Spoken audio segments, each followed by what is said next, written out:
We've seen that as human beings, we belong to three worlds. The substances and forces that build up our bodies are taken from the world of inanimate matter. We know about this world through the perceptions of our outer physical senses. Anyone who trusts these senses exclusively and develops only their kind of perception cannot gain access to the other two worlds, the soul and spiritual world. Whether or not we can persuade ourselves of the reality of any being or thing depends on our having an organ of perception. Of course, misunderstandings can easily arise when the higher organs of perception are referred to as spiritual senses, as they are here. When we speak about senses, we automatically think of something physical. We even call the physical world the sense world, in contrast to the spiritual world. In order to avoid misunderstanding, it must be emphasized that the term higher senses is used here only figuratively and as a comparison. Just as our physical senses perceive what is physical, our soul and spiritual senses perceive what is of a soul and spiritual nature. The term sense will be used here only in its meaning of organ of perception. Without eyes that are sensitive to light, we would have no knowledge of light or of color, just as we would have no knowledge of sound without ears that are sensitive to it. In this connection, the German philosopher Lotze is perfectly justified in saying, "Without a light-sensing eye, that is, and a sound-sensing ear, the whole world would be dark and silent. It would be as impossible to have light and sound in it as it is to have a toothache without the pain-sensing nerve." Footnote: Rudolf Hermann Lotze, 1817 to 1881. Physician and philosopher active in Leipzig, Göttingen, and Berlin. Grundzüge der Psychologie, Leipzig, 1894, page 19. To see all of this in the right light, we need only to imagine how different the world that we, human beings, know must appear to lower forms of animal life that possess only a sense of touch of a sort spread out over the surface of their bodies. Light, color, and sound cannot possibly be present for them in the sense that they are for beings endowed with eyes and ears. The vibrations in the air set off by firing a gun, for example, may also have some effect on these animals, if they are actually touched by them. But for these vibrations to register in the soul as a shot, an ear is necessary, just as an eye is necessary if certain processes taking place in the very fine matter we know as ether are to appear as light and color. We can know something about the nature of a being or thing only because it has an effect on one of our organs. This relationship between the human being and the world of realities is admirably expressed by Goethe. In reality, any attempt to express the inner nature of a thing is fruitless. What we perceive are effects, and a complete record of these effects ought to encompass this inner nature. We labor in vain to describe a person's character, but when we draw together his actions, his deeds, a picture of his character will emerge. Colors are the deeds of light, what it does and what it endures. Although it is true that colors and light are intimately related to one another, we must consider both as belonging to all nature.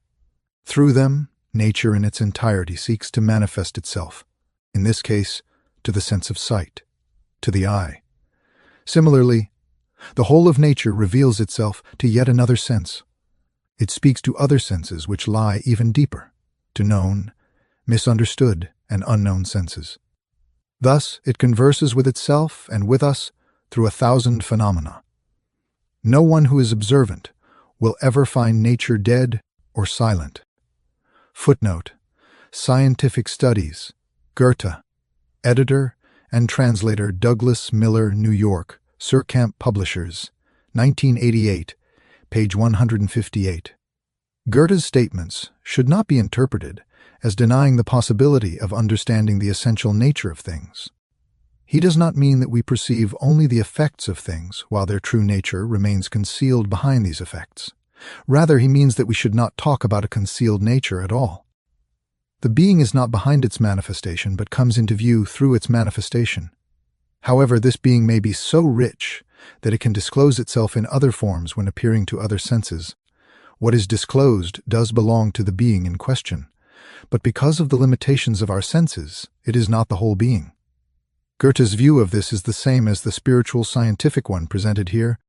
Within our body, our eyes and ears develop as organs of perception, as senses for bodily processes. Similarly, We can develop soul and spiritual organs of perception that will open up soul and spirit worlds to us. For anyone who does not have such higher senses, these worlds are dark and silent, just as the physical world is dark and silent to a being without eyes and ears. However, we relate differently to these higher senses than to our physical ones, which, as a rule, are fully developed in us by good Mother Nature without our doing anything about it. But we ourselves must work at developing our higher senses. Just as nature develops our physical bodies, so that we can perceive our physical surroundings and orient ourselves in them, so we must cultivate our own soul and spirit if we want to perceive the soul and spirit worlds.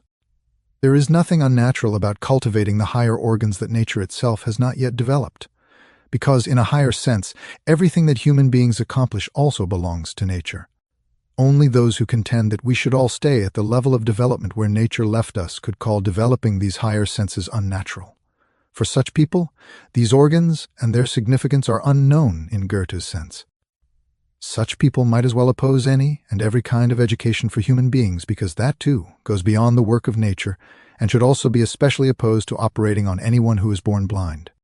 What happens to a blind person after a successful operation is very much like what happens to those who awaken their higher senses in the way described in the last section of this book. The world now appears to them full of new qualities, new processes, and new facts that their physical senses never revealed. They see clearly that there is nothing arbitrary or capricious about supplementing reality through these higher organs, and that without these organs, the essential part of this reality would have remained hidden from them.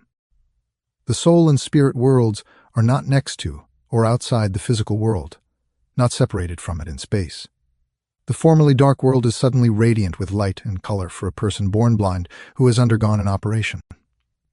Similarly, the soul and spiritual qualities of things that until now had appeared to us only in a purely physical way are revealed when we are awakened in soul and spirit.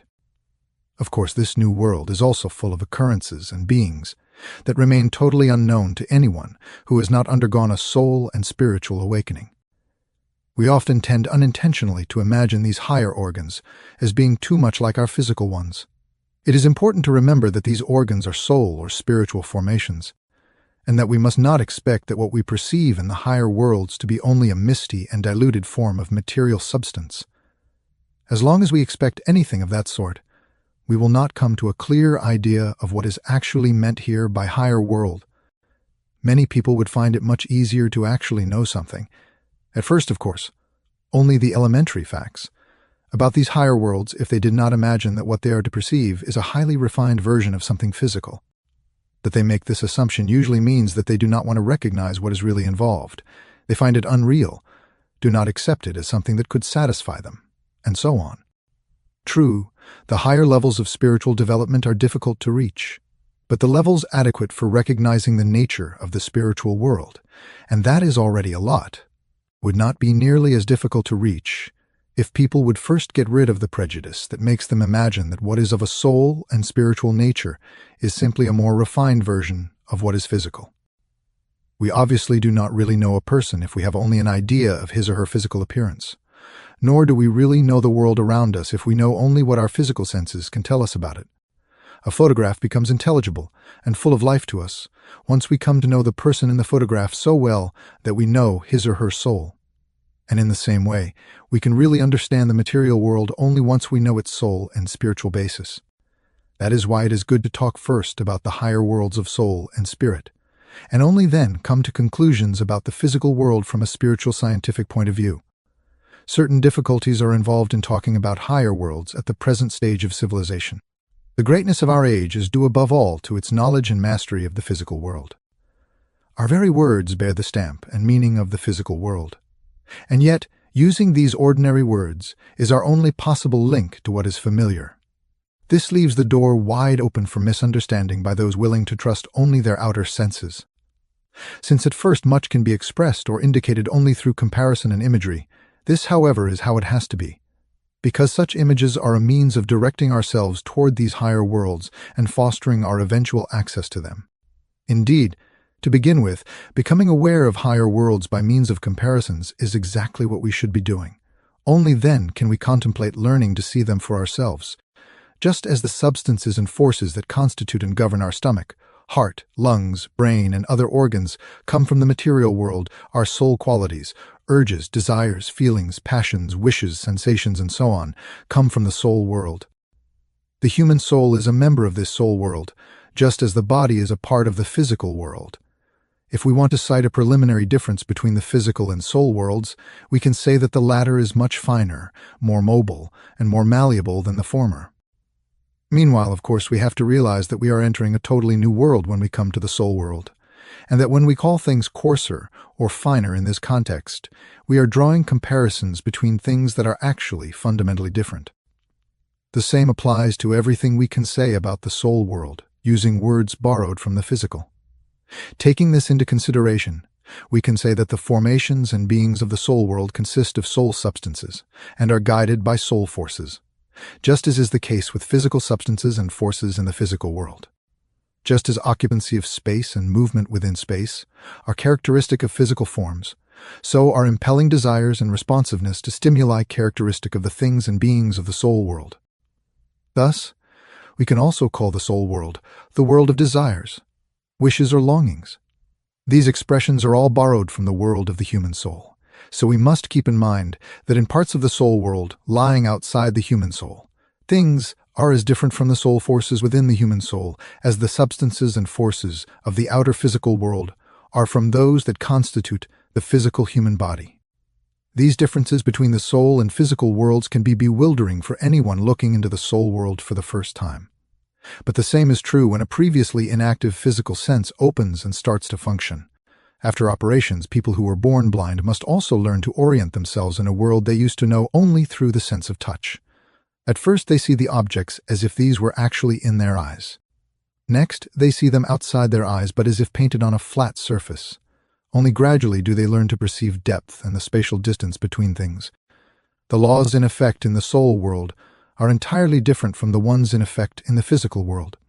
Although, of course, many soul formations are linked to those of the other worlds, the human soul, for example, to the human physical body, and to the human spirit.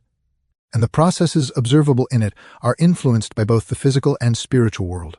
We must take this into account when observing the soul world, and we must not make the mistake of attributing to a law of the soul world what is actually due to the influence of one of the other worlds. For example, when a wish proceeds from a human being, it is carried by a thought, a spiritual conception, whose laws it obeys. But just as we can establish what the laws of the physical world are by disregarding the influence human beings have on its processes, we can do something similar with the soul world. We can express an important difference between soul and physical processes by saying that the interaction between soul processes is much more inward. In physical space, for instance, the law of impact is in effect. If a moving ivory ball strikes another one at rest, the second ball moves in a direction that can be calculated from the motion and elasticity of the first. In soul space, however, the interaction between two formations that meet depends on their inner attributes. If they are related, they interpenetrate and grow together, so to speak. If their essential natures are in conflict, they repel each other. To take another example, certain laws govern the way we see things in physical space. Distant objects appear reduced in size. When we look down a long tree-lined street, the trees in the distance, in accordance with the laws of perspective, appear closer together than the ones in the foreground. But in soul space, all things near and far appear to the observer at distances from one another that are determined by their inner nature. Of course, this can be a source of any number of errors for anyone who enters soul space and tries to get along using rules brought from the physical world. One of the first things we must learn is to distinguish the different types of formations, just as we distinguish between solid, liquid, and gaseous bodies in the physical world. To do this, we need to be aware of the two basic forces that are all important here, which may be called sympathy and antipathy. How these fundamental forces work within a soul formation determines its type. Sympathy is the force with which soul formations attract each other, try to merge with each other, and let their affinity take effect. Antipathy, on the other hand, is the force through which soul formations repel and exclude each other and maintain their own identity. The role a soul formation plays in the soul world depends on the extent to which these basic forces are present in it. First, we must distinguish three types of soul formations, on the basis of how sympathy and antipathy act in them. These types differ in their specific inner relationships of sympathy and antipathy, but both basic forces are present in all three. When we look at a soul formation of the first type, we find that it attracts other formations in its surroundings by means of the sympathy at work within it. But in addition to this sympathy, antipathy is also present at the same time, causing the formation to repel certain things in its surroundings. Seen from outside, this type of formation appears to possess only antipathetic forces. But that is not the case. Both sympathy and antipathy are present in it, but the latter is dominant. Formations like this play a self-centered role in soul space, repelling much of what surrounds them and lovingly attracting relatively little. Thus they move through soul space as unchangeable forms. The force of sympathy present in them makes them appear greedy, and their greed appears insatiable, as though it could never be satisfied, since their prevailing antipathy repels so much of what approaches them that no satisfaction can occur. If we were to compare soul formations of this type to something in the physical world, we might say that they correspond to the solid physical bodies. This region of soul substance can be called burning desire. The portion of this burning desire that is included in animal and human souls determines what we know as their lower sensual urges, their prevailing self-serving instinct. In the second type of soul formation, the two basic forces are held in balance. That is, sympathy and antipathy work equally strongly. Formations of this sort approach others with a certain neutrality, acting as if they were related but without especially attracting or repelling them. They do not draw any fixed boundaries between themselves and their surroundings, so to speak, and constantly allow themselves to be influenced by other formations around them. For these reasons, they can be compared to fluid substances in the physical world. There is no trace of greed in the way such formations draw others toward them. The kind of activity meant here is evident, for instance, when the soul receives a sensation of color. If I have the sensation of a red color, I am receiving a stimulus from my surroundings, a stimulus that is neutral to begin with. Only when my liking for red is added to the stimulus does another soul activity enter the picture. The neutral stimulus is caused by soul formations, in which a balanced interaction between sympathy and antipathy is maintained. We must describe the soul substance in question as totally malleable and flowing. When it moves through soul space, it is not self-centered like the first type. Its existence is constantly receptive to impressions, and it shows a relationship to much of what comes to meet it. Flowing sensitivity is a term that might be applied to this second type. In the third type of soul formations, sympathy predominates over antipathy. Antipathy brings about self-centered self-assertion. In this case, however, it takes second place to inclination toward things in the surroundings. We can imagine a formation like this in soul space. It appears as the center of a sphere of attraction reaching out over the objects in its surroundings. An appropriate term for these particular formations is wish substantiality. This seems to be the right designation because the effect of the antipathy present in them, although it is weaker than the sympathy, is to bring the objects the formation attracts into its own sphere of influence, thus giving the sympathy in it a fundamental note of self-seeking. This wish substantiality can be compared to airy or gaseous bodies in the physical world since it spreads out in all directions, just as a gas naturally tries to expand on all sides. The higher levels of soul substance are characterized by the total withdrawal of one of the fundamental forces, namely antipathy. Only sympathy exhibits any effectiveness.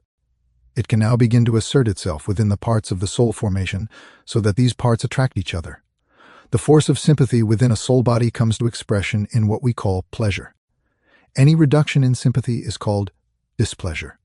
Displeasure is simply diminished pleasure, just as cold is diminished heat.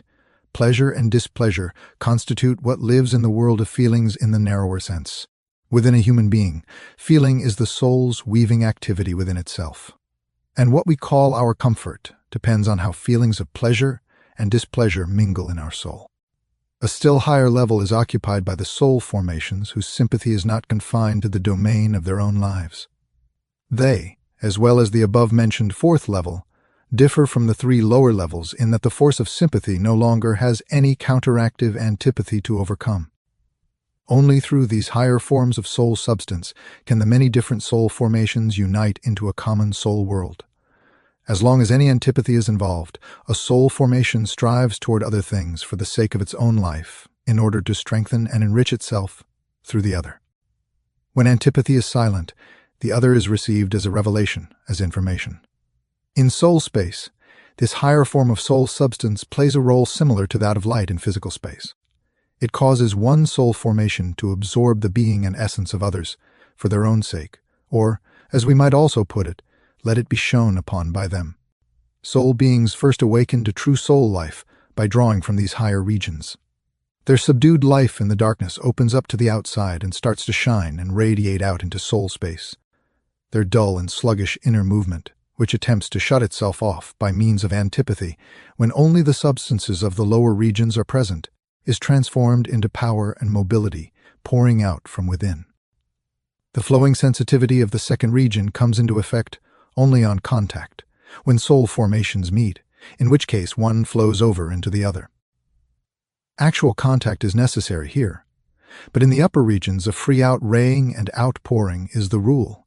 It is quite justified to characterize the essence of this region as raying out, since the sympathy developed here works in such a way that this expression, derived from the working of light, can surely be used as its symbol. A soul formation without the enlivening soul substances of the higher regions grows stunted like a plant in a dark cellar. Soul light, active soul power, and soul life itself in the narrower sense belong to these regions, and from here impart themselves to the soul beings. We must thus distinguish 3 lower and 3 upper regions of the soul world, and a 4th that mediates between them, yielding the following subdivision of the soul world: region of burning desire, region of flowing sensitivity, region of wishes, region of pleasure and displeasure, region of soul light, region of active soul power, region of soul life. In the first 3 regions, soul formations receive their characteristic qualities from the inner relationship between antipathy and sympathy. In the 4th, sympathy moves and works within a soul formation itself. In the 3 highest regions, the force of sympathy becomes ever freer. The soul substances of these highest regions wash through soul space, enlightening and enlivening, awakening what would, if left to itself, lose itself in its own existence. Although it should be unnecessary to mention it by now, let us emphasize for the sake of clarity that these 7 divisions of the soul world do not represent distinct and separate areas. Just as solid, fluid, and gaseous substances intermingle in the physical world, burning desires, flowing sensitivity, and the forces of the world of wishes interpenetrate in the soul world. On the physical level, heat penetrates and light shines on bodies. In the soul world, the same thing happens with pleasure and displeasure, and with soul light. Something similar is also true of active soul power and soul life. Part 2. The soul in the soul world after death. The human soul is the connecting link between the human spirit and the human body. Its forces of sympathy and antipathy, which through their interplay bring about the soul's expressions of desire, sensitivity, pleasure and displeasure, and so on, are not only active between soul formations, but also express themselves in relation to the beings of the other worlds, the physical and the spiritual. While the soul is living in a body, it participates to some degree in everything that goes on in this body. When the functions of the physical body are proceeding smoothly, pleasure and comfort arise in the soul. But when these functions are disturbed, displeasure and pain appear. However, the soul also takes part in the spirit's activities. One thought fills it with joy, another with disgust. It applauds a correct judgment and disapproves of a false one.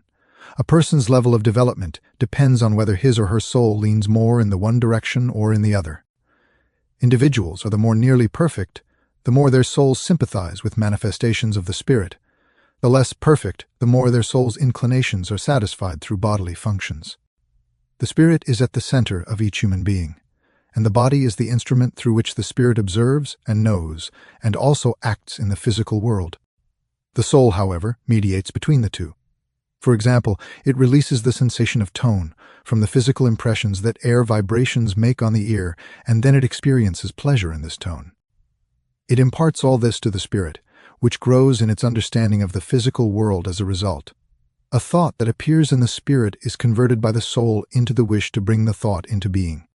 And only then, with the help of the bodily instrument, can the thought become an accomplished deed.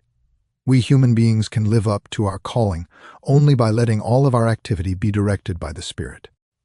Left to itself, the soul can as easily turn its inclinations toward the physical world as toward the spiritual. Its feelers, so to speak, extend down into the physical as well as up into the spirit. Through this extension into the physical world below, the soul's own essential being is permeated and colored by the nature of this physical world. And since the spirit can only work in the physical world by means of the soul's mediation, the spirit itself points in the direction of the physical. Its formations are drawn toward the physical through the forces of the soul. Death is a fact of the physical world that signifies a change in the functioning of the body. At death, the body ceases to be a vehicle for a soul and a spirit, and from then on, its functions become totally subject to the physical world and physical laws. It passes into the physical world in order to disintegrate in it. Our physical senses can observe only what happens to the body after death. What happens to the soul and spirit eludes them. Even when a person is alive, the soul and spirit can be observed only to the extent that they take on an outer manifestation in physical processes. After death, this is no longer possible. Therefore, sciences based on physical sense perception do not apply to the destiny of the soul and spirit after death. At this point, a higher form of knowledge appears, a knowledge based on the observation of processes taking place in the soul and spirit worlds. After freeing itself from the body, the spirit is still linked to the soul. Just as the body bound it to the physical world during physical life, the soul now binds it to the soul world. But the spirit's ultimate being is not to be found in this soul world. Its purpose is only to link it to its field of activity, to the physical world. To be able to reappear in more perfected form in a new incarnation, the spirit must draw energy and strength from the spiritual world. Through the soul, however, the spirit has been entangled in the physical world, bound up with a soul being permeated and colored by physical nature, and it also took on this orientation itself. After death, the soul is no longer bound to the body, but only to the spirit. It then lives in a soul environment, and only the forces of this soul world can influence it. To begin with, the spirit is bound to the soul's life in the soul world, just as it was bound to the body during physical incarnation. The moment of the body's death is determined by the body's own laws. In general, the soul and spirit do not leave the body. It is rather dismissed by them when its forces can no longer function as the human physical organization requires. The same thing applies to the relationship between soul and spirit. The soul will release the spirit into the higher world, the spiritual world, when the soul's forces no longer function as the human soul organization requires. The spirit is set free as soon as the soul surrenders to dissolution everything it can experience only in the body, and retains only what is able to live on with the spirit. This remainder, although experienced in the body, can be imprinted on the spirit as the fruits of a lifetime and links the soul to the spirit in the purely spiritual world.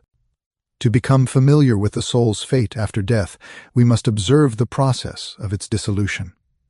Its task had been to orient the spirit toward the physical, and as soon as this task is fulfilled, the soul itself moves in the direction of the spiritual.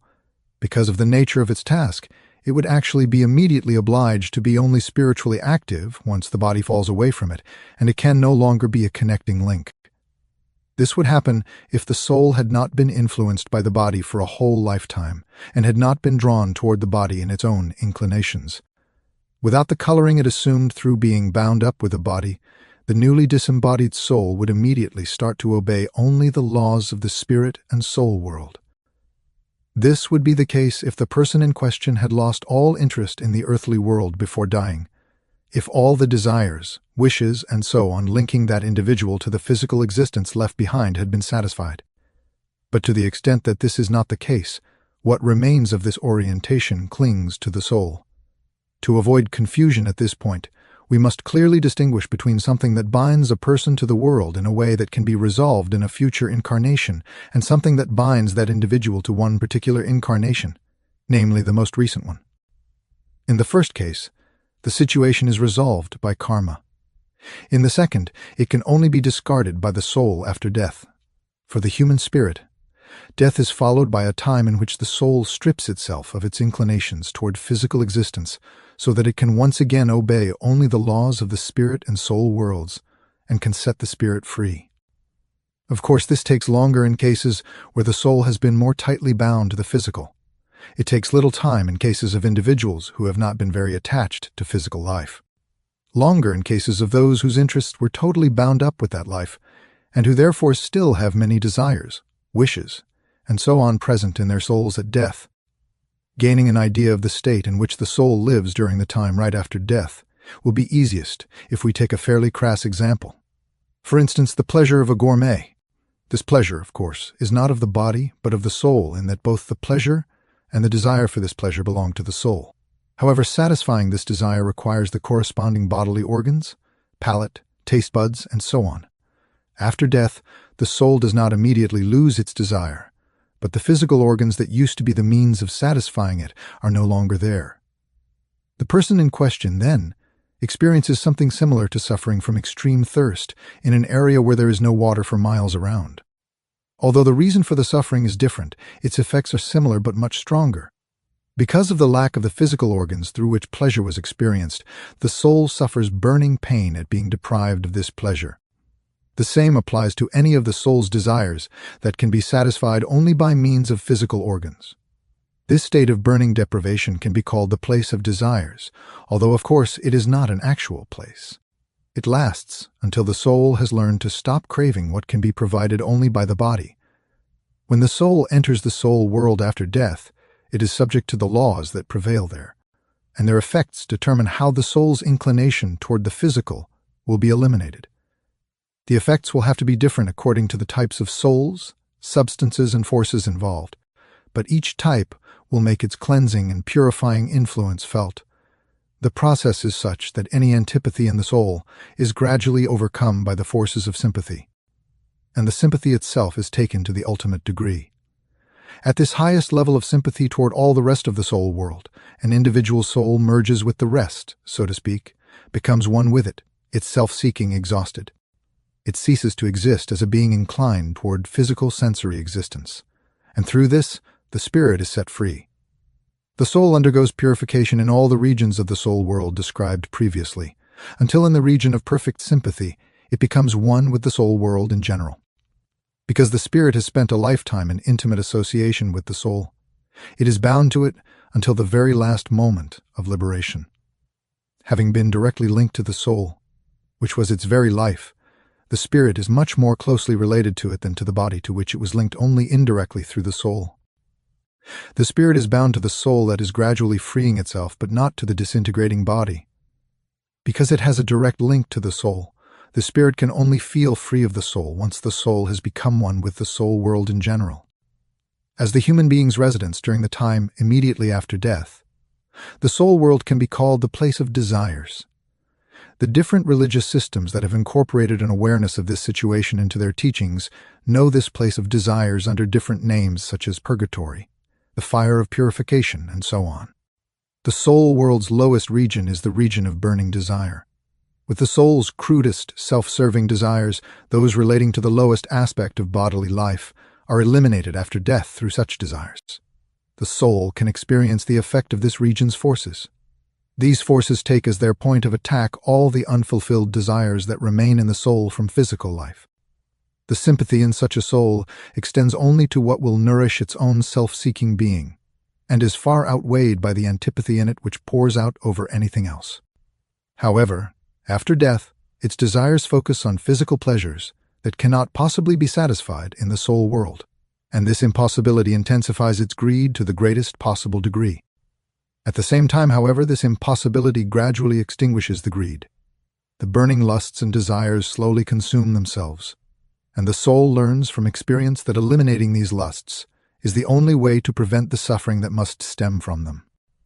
During physical life, such desires are repeatedly satisfied, effectively concealing the pain of burning greed behind a kind of illusion. After death, however, in the fire of purification, this pain is fully exposed, and the corresponding deprivation must be suffered to the full. This is indeed a dark state of affairs for the soul. Of course, only individuals whose desires focused on the coarsest things in physical life fall into this state. Those with few desires, on the other hand, have little connection to the region of burning desire and pass through it without noticing it. It must be stated that the souls spending the longest time under the influence of this region are those who became most related to its fire during physical life, and therefore have the greatest need to be purified in it. Since the soul actually longs for its own purification after death, we should not regard this purification as suffering in the sense of any comparable experience in the world of the senses. It is the only way the imperfection remaining in the soul can be eliminated. Processes of a second type take place in the soul world, processes in which sympathy and antipathy are in balance. A human soul in this condition will be influenced after death by these processes for a period of time determined by the extent to which it gave itself in life to superficial frivolities, to the pleasures of transitory sense impressions, and to the influence of daily trivialities that typify this condition. People live in this condition as long as they are affected by inclinations of this sort. They let themselves be influenced by every daily triviality. But the influences fade quickly, since their sympathy is not extended to any one thing in particular. Anything not belonging to this trivial realm is antipathetic to them. After death, when a soul in this condition lacks the sense-perceptible physical things needed for satisfaction, the condition must slowly die off. Naturally, the deprivation that prevails before it is fully extinguished in the soul causes suffering. In the school of this suffering, we learn to destroy the illusions in which we wrapped ourselves during physical life. Processes of a third type in the soul world are those in which sympathy and a wish-like character prevail. Our souls experience the effects of these processes through everything that maintains that atmosphere of wishing. After death, this wishing gradually dies off because of the impossibility of satisfying it. The region of pleasure and displeasure in the soul world, designated above as the fourth region, subjects the soul to special trials. As long as the soul occupies a body, it takes part in everything that affects that body, such as the interweaving of pleasure and displeasure that determines the body's comfort and well-being, its discomfort and displeasure. During physical life, a human being feels the body to be the self, the basis of individual identity. The more sensuous a person's inclinations are, the more his or her feeling of identity takes on this character. After death, however, although the feeling of identity persists, the body that was its object is gone, and as a result, the soul feels hollow and empty, as if it had lost itself. This lasts until the recognition dawns that the true human being is not physical in nature. Thus, the effects of this fourth region destroy the illusion of the bodily self. A soul learns to no longer perceive this bodily basis as essential, and is purified and cured of its attachment to bodily existence. Overcoming what used to bind it so strongly to the physical world, it can now fully unfold the forces of sympathy which move outward. The soul has broken free from itself, as it were, and is ready to pour itself actively into the soul world in general. At this point, we should note that suicides, having left their bodies by artificial means while the feelings bound up with their bodies remain unchanged, undergo the experiences of this region to an exceptional degree. When death is due to natural causes, the disintegration of the body is accompanied by the partial demise of the emotions that cling to it. But for suicides, in addition to the anguish caused by feeling suddenly hollowed out, all the unsatisfied desires and wishes that prompted them to undergo disembodiment in the first place are still present. The fifth level of the soul world is the level of soul light. Here, sympathy for others already carries considerable weight. Souls are related to this region, to the extent that they took joy and pleasure in their surroundings during physical life, rather than giving themselves up to satisfying their lower needs. What undergoes purification here includes, for instance, a sensuous over-enthusiasm for nature, which must be distinguished from a loftier living in nature that is spiritual in character, and seeks the spirit that reveals itself in the things and processes of nature. This higher feeling for nature is among the things that contribute to the development of the spirit and establish something permanent in it. This must be distinguished from a sense-based pleasure in nature which leaves the soul in need of purification as much as any other inclinations based on purely physical existence do. Many people idealize practical arrangements that serve our sensuous well-being, such as a system of education that leads to sensuous comfort above all else. We cannot say that these people are serving only their own self-centered impulses. Nevertheless, their souls are still oriented to the sense-perceptible world and must be cured of this tendency by means of the power of sympathy that prevails in the fifth region of the soul world, where any external means of satisfaction is lacking. Here the soul gradually recognizes that this sympathy must take other directions. Sympathy for its soul surroundings must prompt the soul to pour itself out into soul space. Those souls who expect their religious observances to enhance their sensuous well-being are also purified here. Regardless of whether they yearn for an earthly or for a heavenly paradise, they find this paradise in the soul world, but only in order to recognize its worthlessness. Of course, these are all only individual examples of purifications undergone in this fifth region. Many more could be added. The purification of the part of the soul that thirsts for action takes place in the sixth region, or the region of active soul power. Although this action is not egotistical in character, it is still motivated by the sensuous satisfaction that it provides. The kinds of people who develop this pleasure in activity give the outward appearance of being idealists and self-sacrificing individuals. But on a deeper level, they are still motivated by the heightening of sensuous pleasure. Many artistic people, as well as those who devote themselves to scientific activity for the pleasure of it, belong in this region. What binds them to the physical world is their belief that art and science exist for the sake of such pleasure. The seventh region, that of the actual soul life, frees us from our last inclinations toward the sensory physical world. Each preceding region has absorbed that aspect of the soul that is related to it. All that is left surrounding the spirit is the belief that its activity should be totally devoted to the physical world. Many extremely gifted people think about little else than events in the physical world. Their persuasion can be called materialism. In the seventh region, these beliefs must be and are destroyed. Our souls realize that, in actual reality, a materialistic point of view is without object, and their materialistic beliefs melt away like ice in the sun. The being of the soul is now absorbed into its own world, and the spirit, free of all restraint, wings its way upward into regions in which it lives only in its own element. The soul has completed its most recent earthly task. In the time that has elapsed since death, any aspects of this task remaining as bonds for the spirit have dissolved. In overcoming this last earthly remnant, the soul is returned to its own element. From what has been described, we can see that the experiences in the soul world and the circumstances of soul life after death become less and less repellent. As we dispose of more and more of what still clings to us from our earthly union with and affinity for material existence. Depending on the circumstances created during its physical life, a soul will belong to the different regions for longer or shorter periods of time. Wherever it feels an affinity, it remains until the affinity is wiped out. But where no affinity exists, it passes through without feeling any of the impossible effects. This section was intended to describe in broad strokes only the most basic features of the soul world and the nature of the soul's life within it. The same is true of the following description of the country of spirit beings.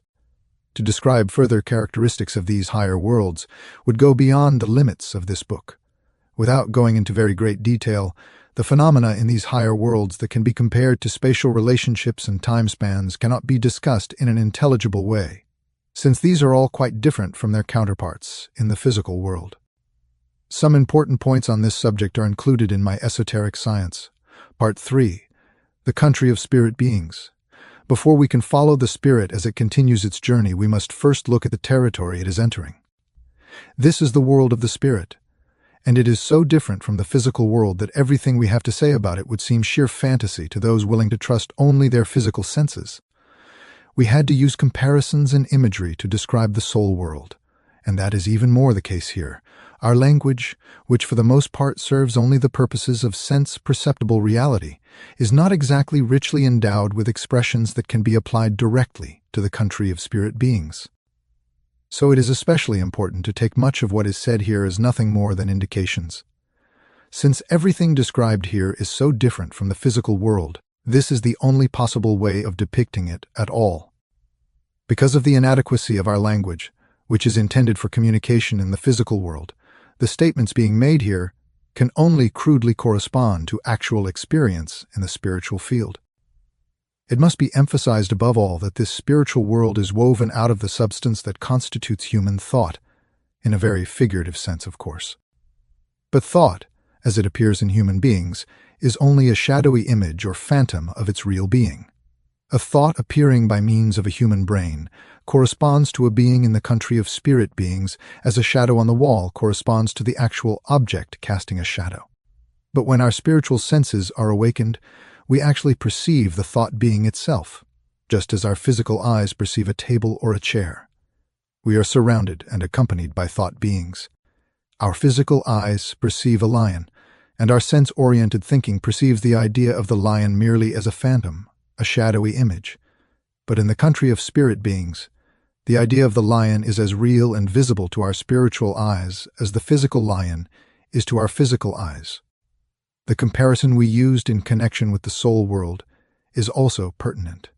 Just as people who were born blind, but have had their sight restored through operations, suddenly perceive their surroundings as having the new qualities of color and light, those who have learned to use their spiritual eyes perceive their surroundings as filled with a whole new world of living thoughts or spirit beings.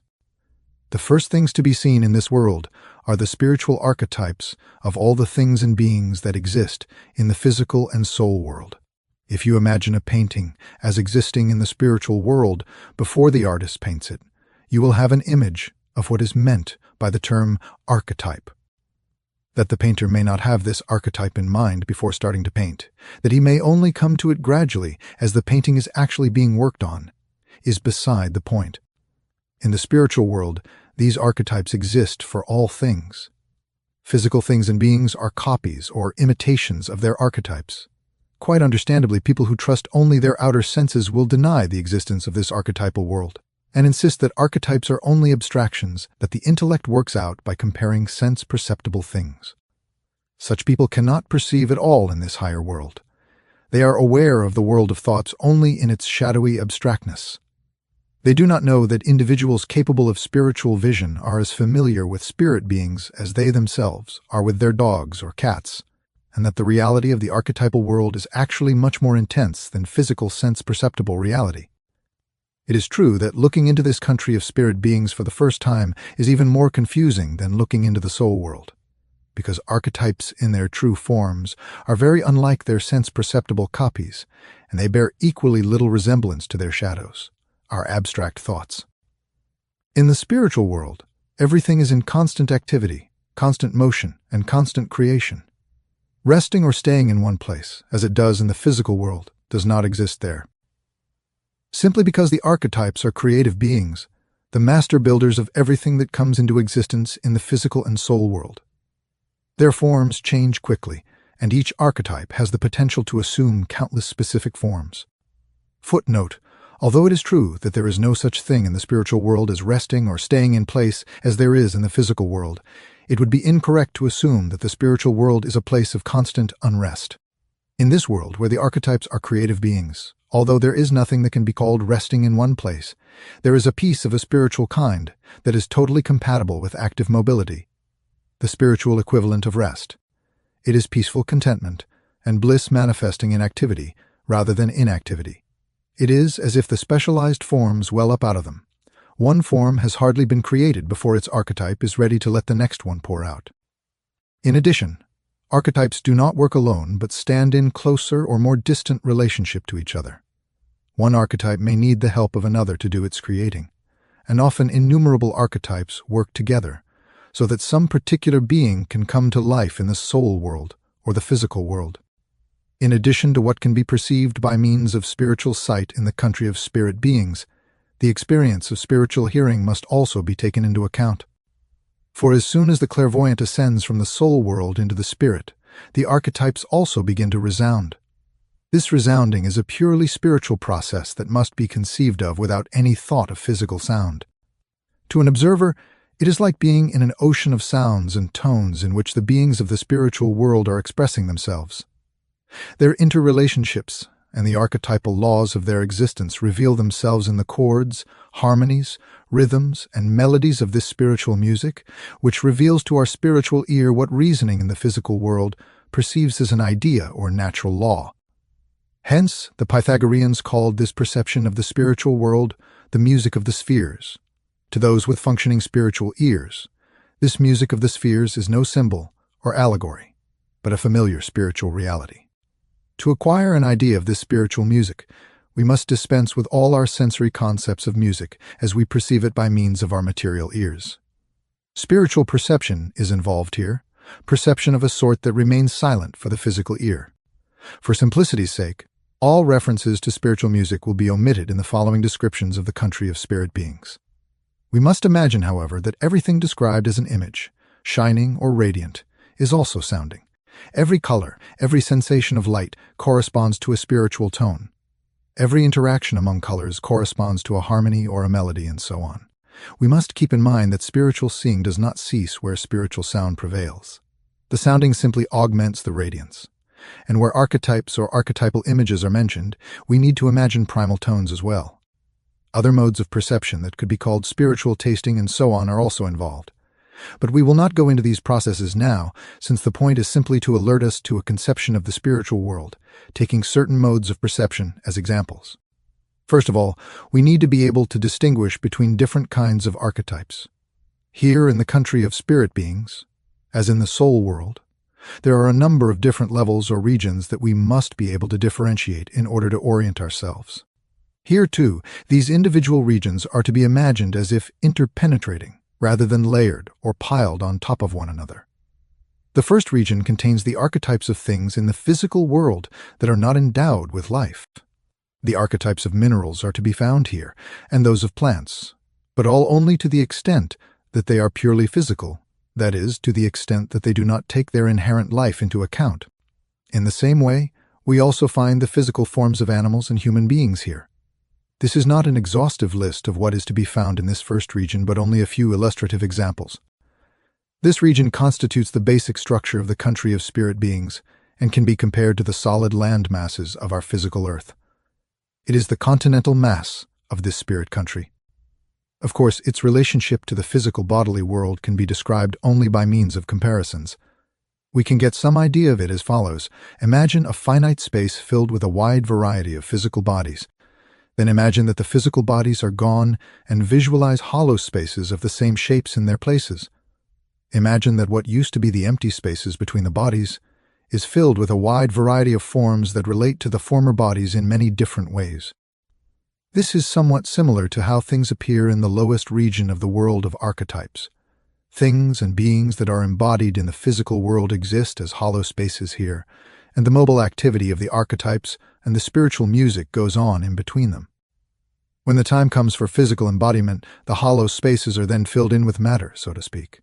Anyone looking into space with both physical and spiritual eyes would see physical bodies, and among them, the mobile activity of the creative archetypes. A second region of the country of spirit beings contains the archetypes of life. But here this life forms a perfect unity.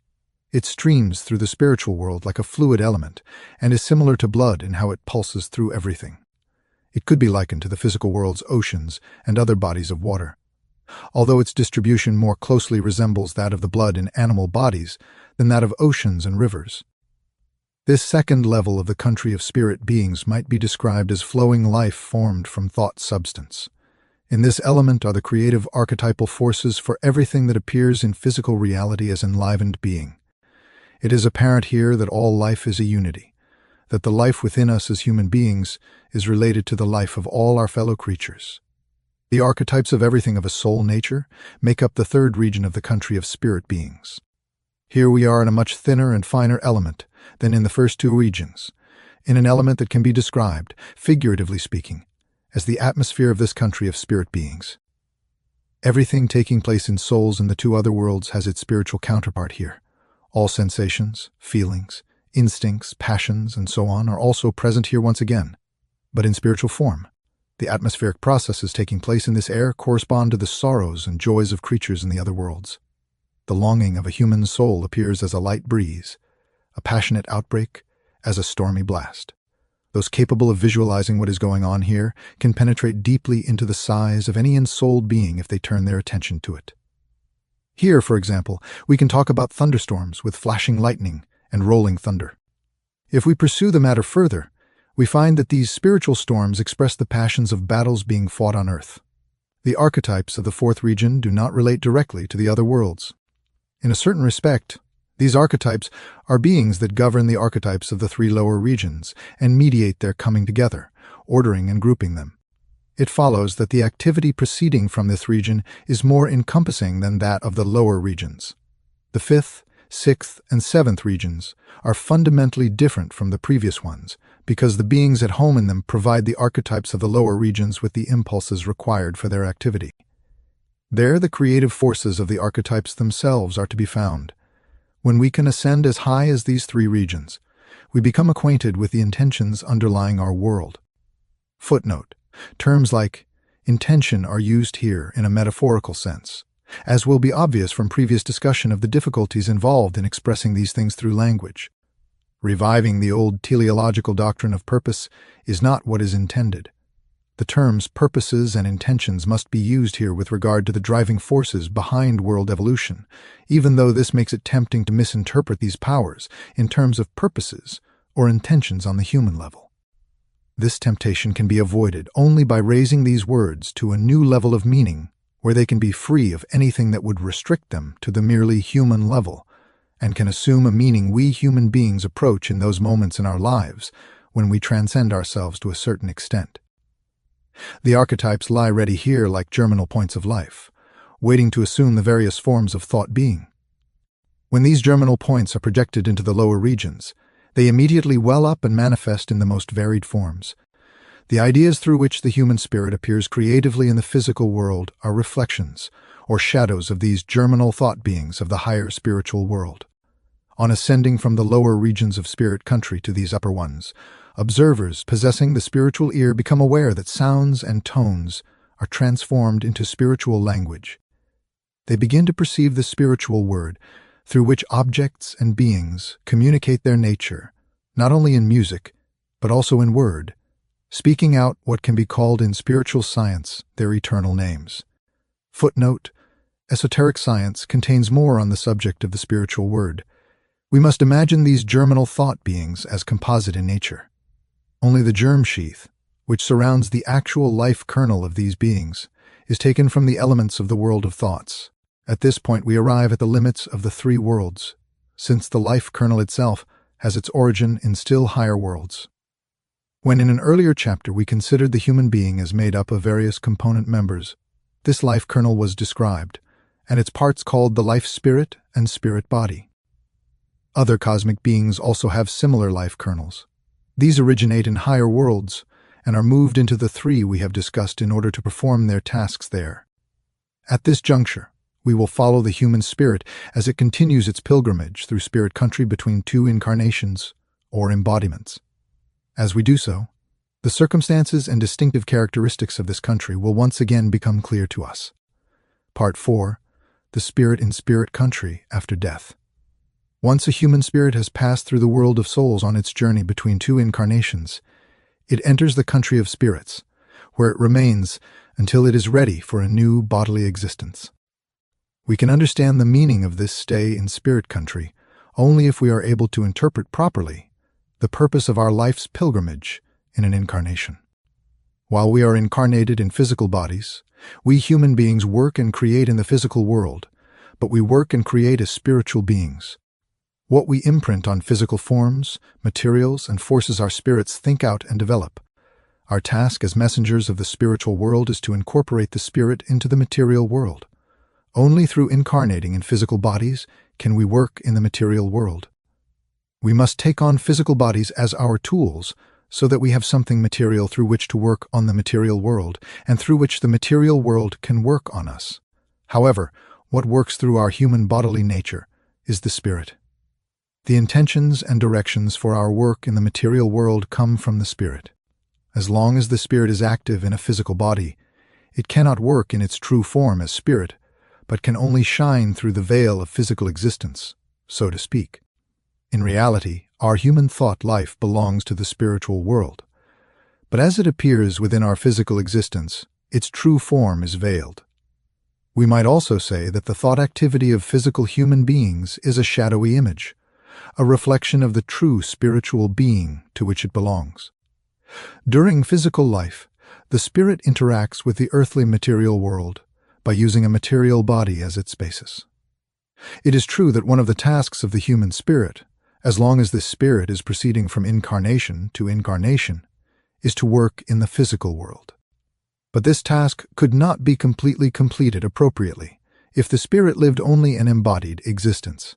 The intentions and goals of an earthly task are no more worked out and determined within an earthly incarnation than the blueprint for a building comes about on the site where the builders are already at work.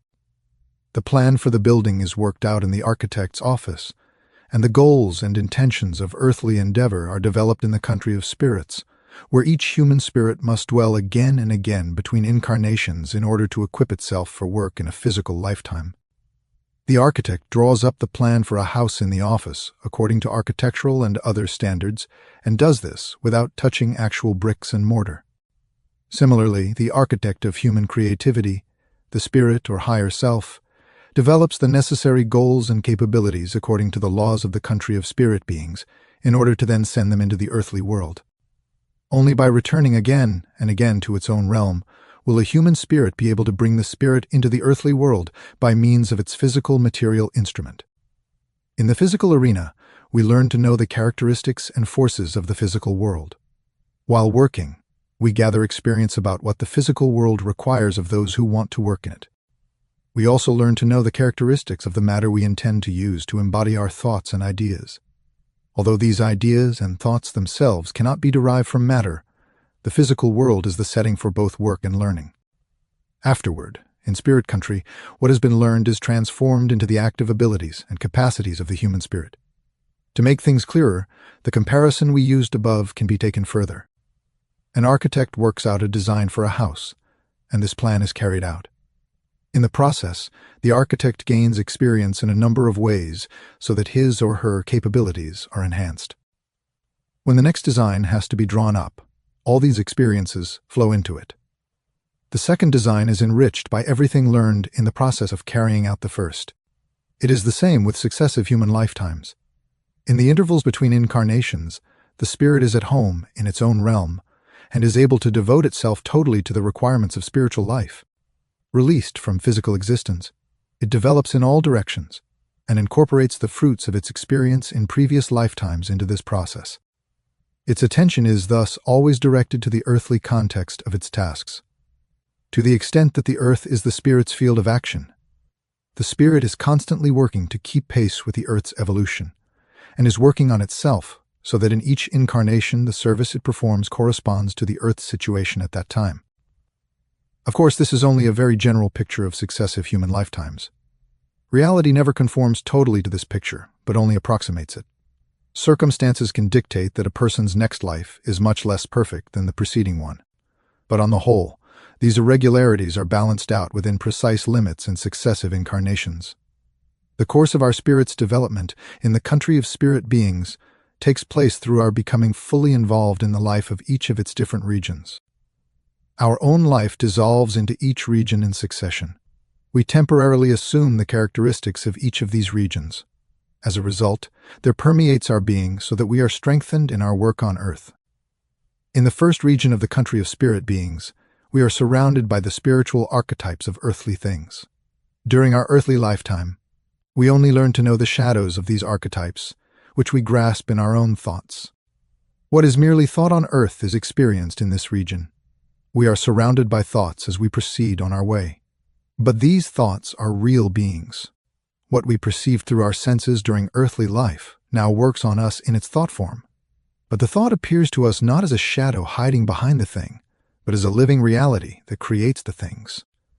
We are in the thought workshop, so to speak, where earthly things are shaped and formed. Everything in the country of spirits is full of lively activity and movement. Here the thought world is at work as a world of living beings creating and forming. We see here how what we experience during earthly existence is shaped and formed. In our physical bodies, we experience sense-perceptible things as realities.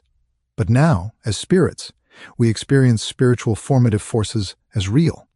Also present among the thought beings here is the idea of our own physical bodily nature, from which we now feel quite removed. We experience only our spiritual being as actually belonging to us. When we do become aware, as if in memory, of the body we have laid aside, We see it no longer as a physical being, but rather as a thought being.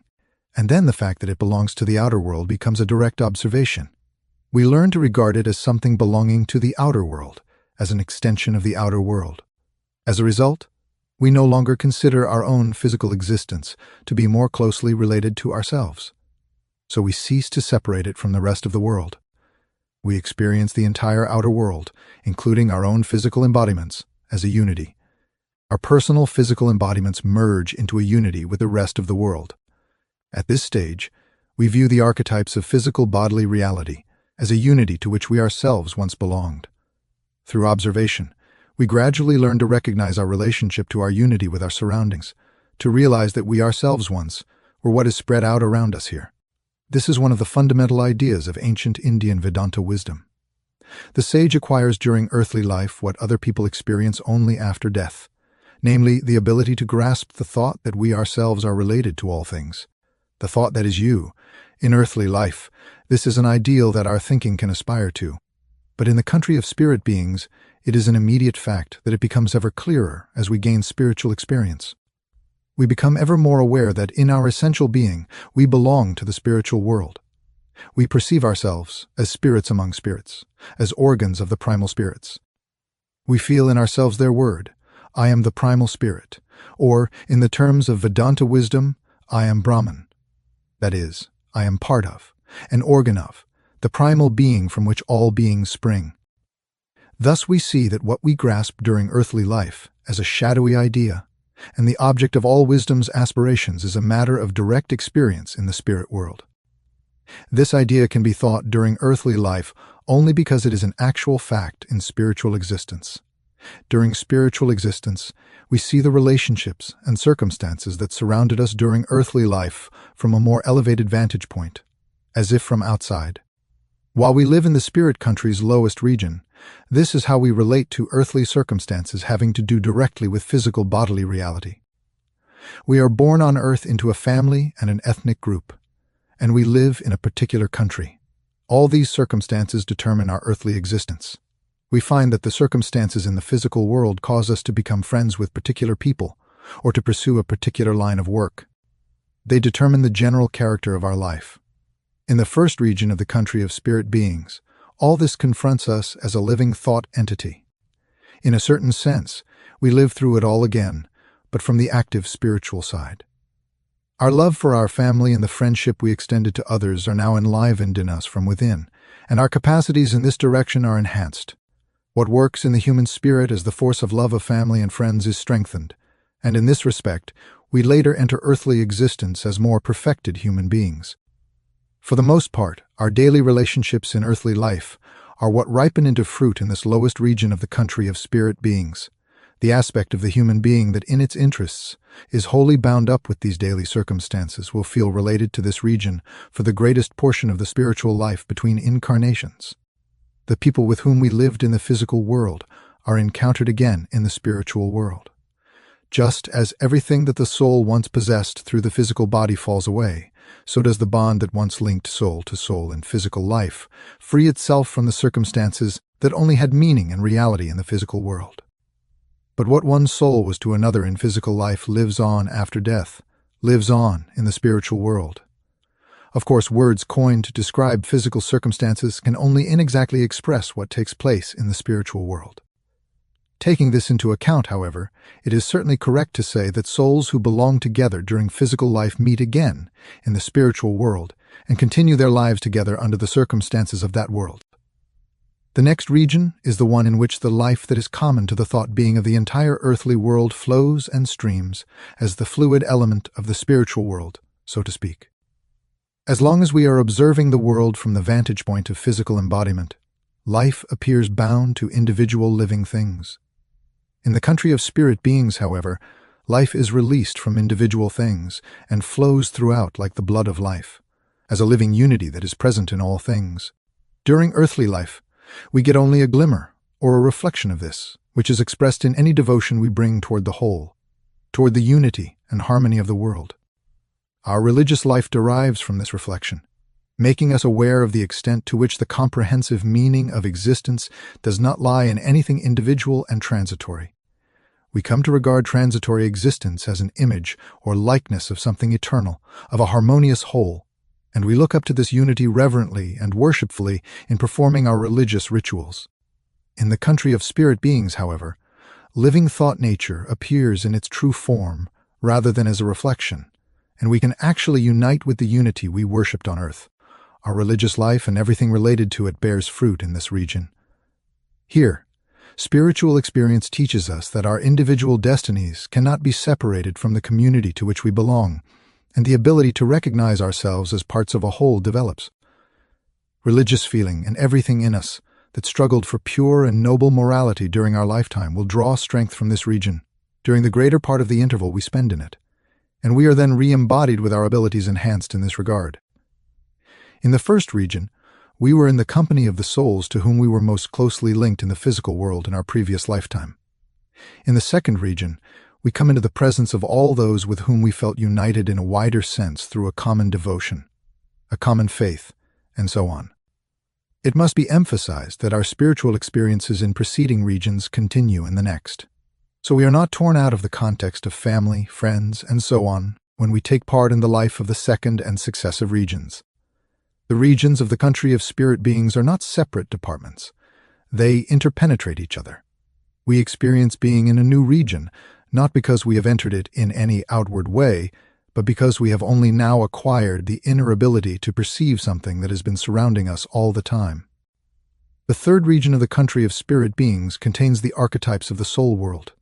Everything that lives in that world is present here as a living thought being. We find here the archetypes of desires, wishes, emotions, and so on, but no self-seeking clings to the soul here in the spirit world. Just as all life constitutes a unity in the second region, all desires, wishes, pleasures, and displeasures form a unity in this third region, so that what others wish and desire is indistinguishable from what I wish and desire. The sensations and feelings of all beings form a common world that encloses and surrounds everything else. Like the air that surrounds the earth, this region is, so to speak, the atmosphere of the country of spirit beings. Everything done during earthly life, in the service of the common good, and in selfless devotion to our fellow human beings will bear fruit here, in this third region. Because by living in service and devotion, we were already living in its reflection. Humankind's great benefactors, devoted individuals who perform great services for their communities, acquired their ability to do so in this region after having prepared themselves for a special relationship to it in earlier lifetimes. Obviously, the three regions of spirit country that have been described so far relate in a particular way to the worlds below, to the physical and soul worlds, in that they contain the archetypes or living thought beings that assume physical or soul existence in the other two worlds. The fourth region is the first that is pure spirit country, although not in the fullest sense of the word. It differs from the three lower regions in that they contain the archetypes of things and beings we find as givens before we ourselves intervene in these worlds. Our everyday life on earth is related to these transient beings, transient things, which, however, direct our attention to their basis in eternity. These transient things, and also our fellow creatures to whom we turn our selfless attention, are not there because of us. But what is in the world because of us is everything created through the arts and sciences, through technology, the state, and so on, everything we incorporate into the world as original works of our spirit. Without our participation, no image of these things would exist in the world. The archetypes for these purely human creations are to be found in the fourth region of the country of spirit beings. Everything human beings develop during earthly life, by way of scientific accomplishments, artistic ideas and forms, and technological thinking bears fruit in this fourth region. Artists, scholars, and great inventors draw their impulses from this region during their stay in the spirit world. Here their genius is enhanced, so that during later incarnations they can contribute still more to the further development of our civilization. But we must not imagine that this fourth region is of significance for outstanding individuals only. It is of significance for all of us.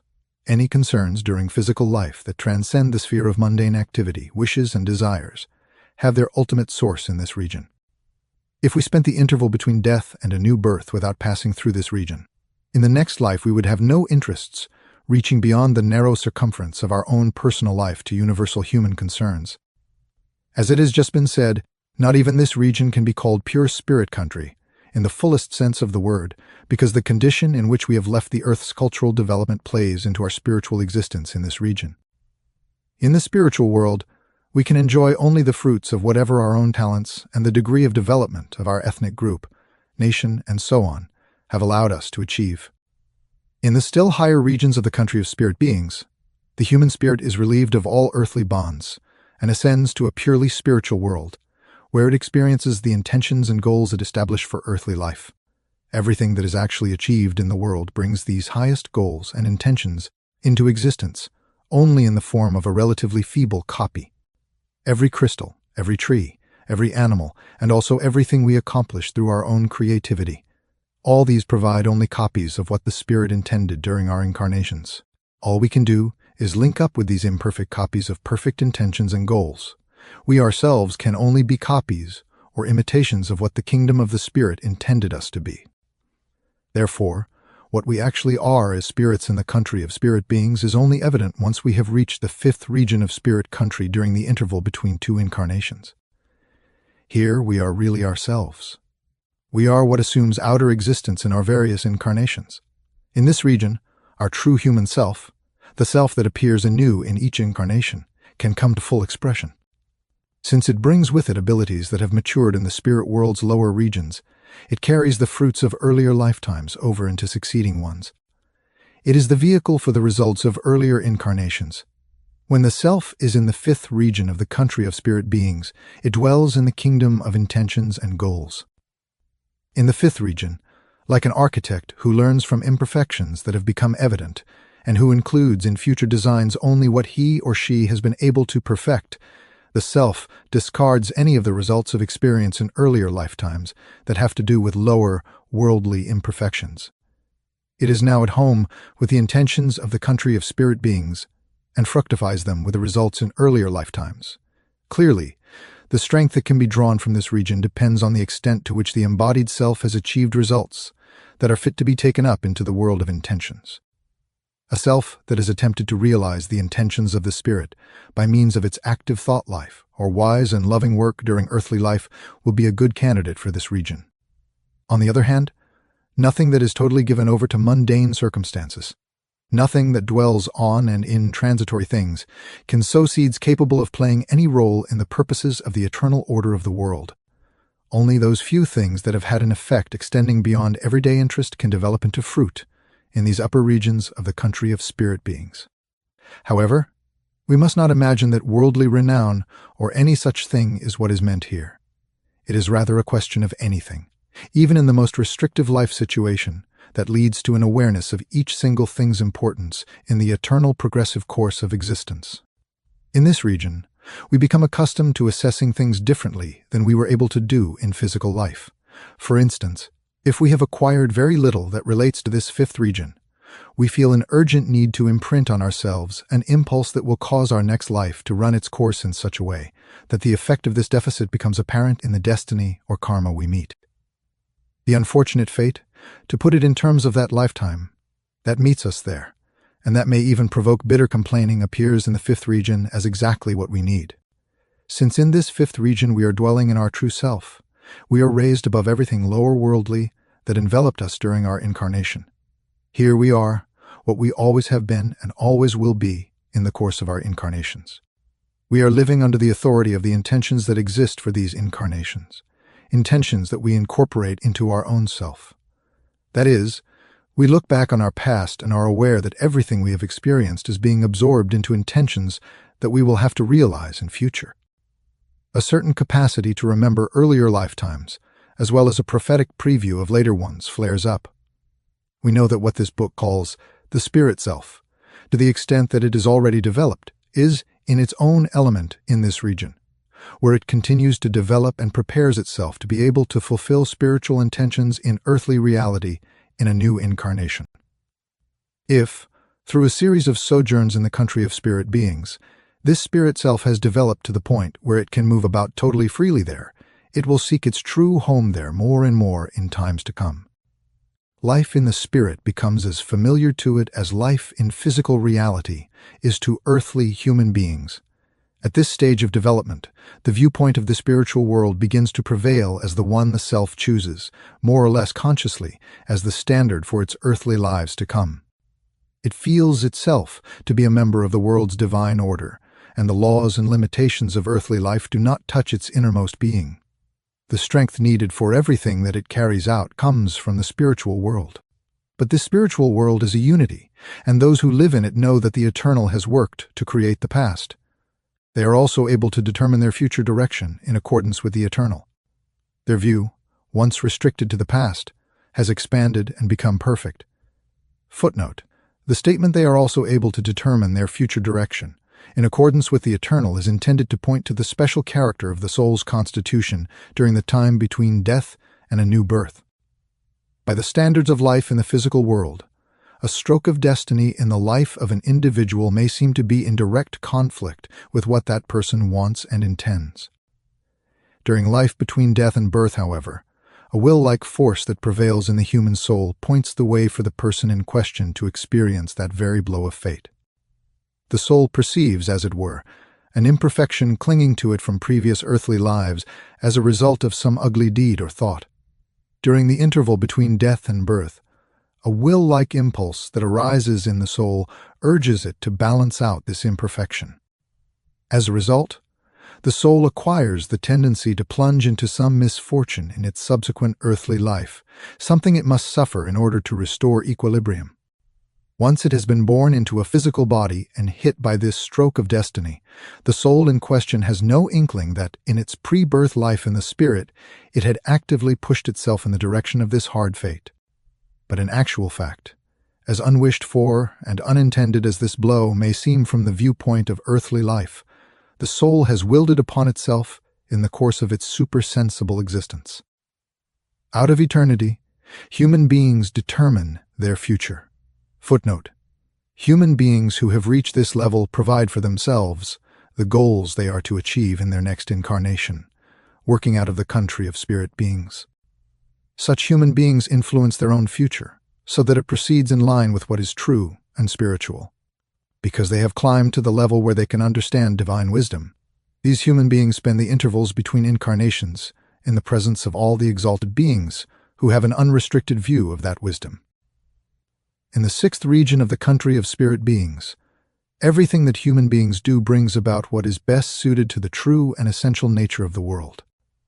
Human beings can no longer seek what is to their own advantage, but only what should happen according to the proper progression of the world order. The seventh region of the spirit world leads to the boundary of the three worlds we have discussed. Here, human beings stand face to face with the kernels of life that are transplanted from still higher worlds into these three, where they will complete their task. Having arrived at the limits of the three worlds, human beings recognize themselves in their own kernels of life. This means that the riddles of these three worlds have been solved for them. They have acquired a full overview of the life in these worlds. Under ordinary circumstances in physical life, the soul faculties by which we experience the spiritual world in the way described here do not become conscious. They work in unconscious depths on the physical organs to bring about consciousness in the physical world, and thus they remain imperceptible as far as this world is concerned. An eye is incapable of seeing itself because the forces that make it possible to see other things are at work in it. If we want to assess the extent to which a human life between birth and death is the result of earlier earthly lives, we must take into account the fact that vantage points situated within this life itself do not allow us to do so. From this point of view, an earthly life might appear to be imperfect, full of suffering, and so on. While to a point of view based outside earthly life, the form this life assumes in all its suffering and imperfection would prove to be the consequence of earlier lives. By setting out on the path to knowledge as it is described in a subsequent chapter of this book, the soul can free itself from the circumstances of bodily life and perceive an image of the experiences it undergoes between death and a new birth. This type of perception makes it possible to depict the processes taking place in the spirit world, as has been done here, in a sketchy form. Only when we remember that the soul's entire constitution is different in the physical body than it is when it is undergoing purely spiritual experiences can we see these depictions in the right light. Part 5. The physical world and its connection to the worlds of souls and spirits. The formations of the soul and spirit worlds cannot be the object of outer sensory perception. Sense-perceptible objects must be reckoned as a third world alongside the other two. During bodily existence, we live in all three worlds at once. We perceive the objects of the sense-perceptible world and work on them. Soul structures work on us through their forces of sympathy and antipathy, while we ourselves stir up waves in the soul world with our likes and dislikes, wishes and desires. The spiritual nature of things, however, is reflected in our thought world, and as thinking spirit beings we are citizens of the country of spirit beings and comrades of everything that lives in this realm. This makes it clear that the sense-perceptible world is only part of what surrounds us. It is distinct from, and, to a certain extent, independent of our overall surroundings, simply because it can be perceived with senses that disregard the soul and spiritual aspects of these surroundings. It is like a piece of ice floating on water. The ice consists of the same substance as the surrounding water, but stands out because of certain qualities it possesses. In the same way, sense-perceptible things are of the same substance as the soul and spirit worlds surrounding them, but they stand out because of certain characteristics that make them perceptible to our senses. To put it somewhat figuratively, they are condensed spirit and soul formations, and the condensation makes it possible for our senses to acquire knowledge about them. Ice is just one of the manifestations of water, and since perceptible things are just one form in which soul and spirit beings exist. Having grasped this, we can also understand that the spirit world can change into the soul world, and the soul world into the sensory world, just as water can turn to ice. From this perspective, it also becomes clear why we human beings are able to think thoughts about sense-perceptible things. Every thinking person must ask the question, what is the relationship of my thoughts about a stone to the stone itself? For people who are able to look into nature especially deeply, this question appears clearly to their minds. That is, they experience the world of human thoughts as being in harmony with the structure and order of nature. Kepler, the famous astronomer, put it very beautifully. The truth is that the divine calling that bids us study astronomy is inscribed on the world itself, not in words and syllables, but in the very fact that our human concepts and senses are adapted to perceive how heavenly bodies and heavenly circumstances are linked. This passage is from the commentaries on his book Astronomia Nova, Part 2, Chapter 7, only because sense-perceptible things are nothing other than condensed spirit beings. Can we, human beings who can lift ourselves up in thought to the level of spirit beings, think about and understand them? Sense-perceptible things originate in the spirit world and are simply another manifestation of spirit beings. When we formulate thoughts about things, we are simply inwardly directed away from their sense-perceptible forms and toward their spiritual archetypes. Understanding an object by thinking about it is a process that can be compared to melting a solid body, so that chemists can study it in its fluid form. The spiritual archetypes of the sense-perceptible world are to be found in the different regions of the country of spirit beings. In the 5th, 6th, and 7th regions they still exist as living germinal points, while in the 4 lower regions they take shape as spiritual formations. When the human spirit tries to come to an understanding of sense-perceptible objects by means of thinking, it perceives shadowy copies or imitations of spiritual formations. In aspiring to a spiritual understanding of our surroundings, we raise the question, how do spiritual formations condense into sense-perceptibility? The world around us is divided into 4 clearly distinguishable levels: the mineral, plant, animal, and human levels. The mineral kingdom is perceived by means of the senses and understood by means of thinking. When we formulate a thought about a mineral object, we are dealing with 2 things, the sense-perceptible object and the thought.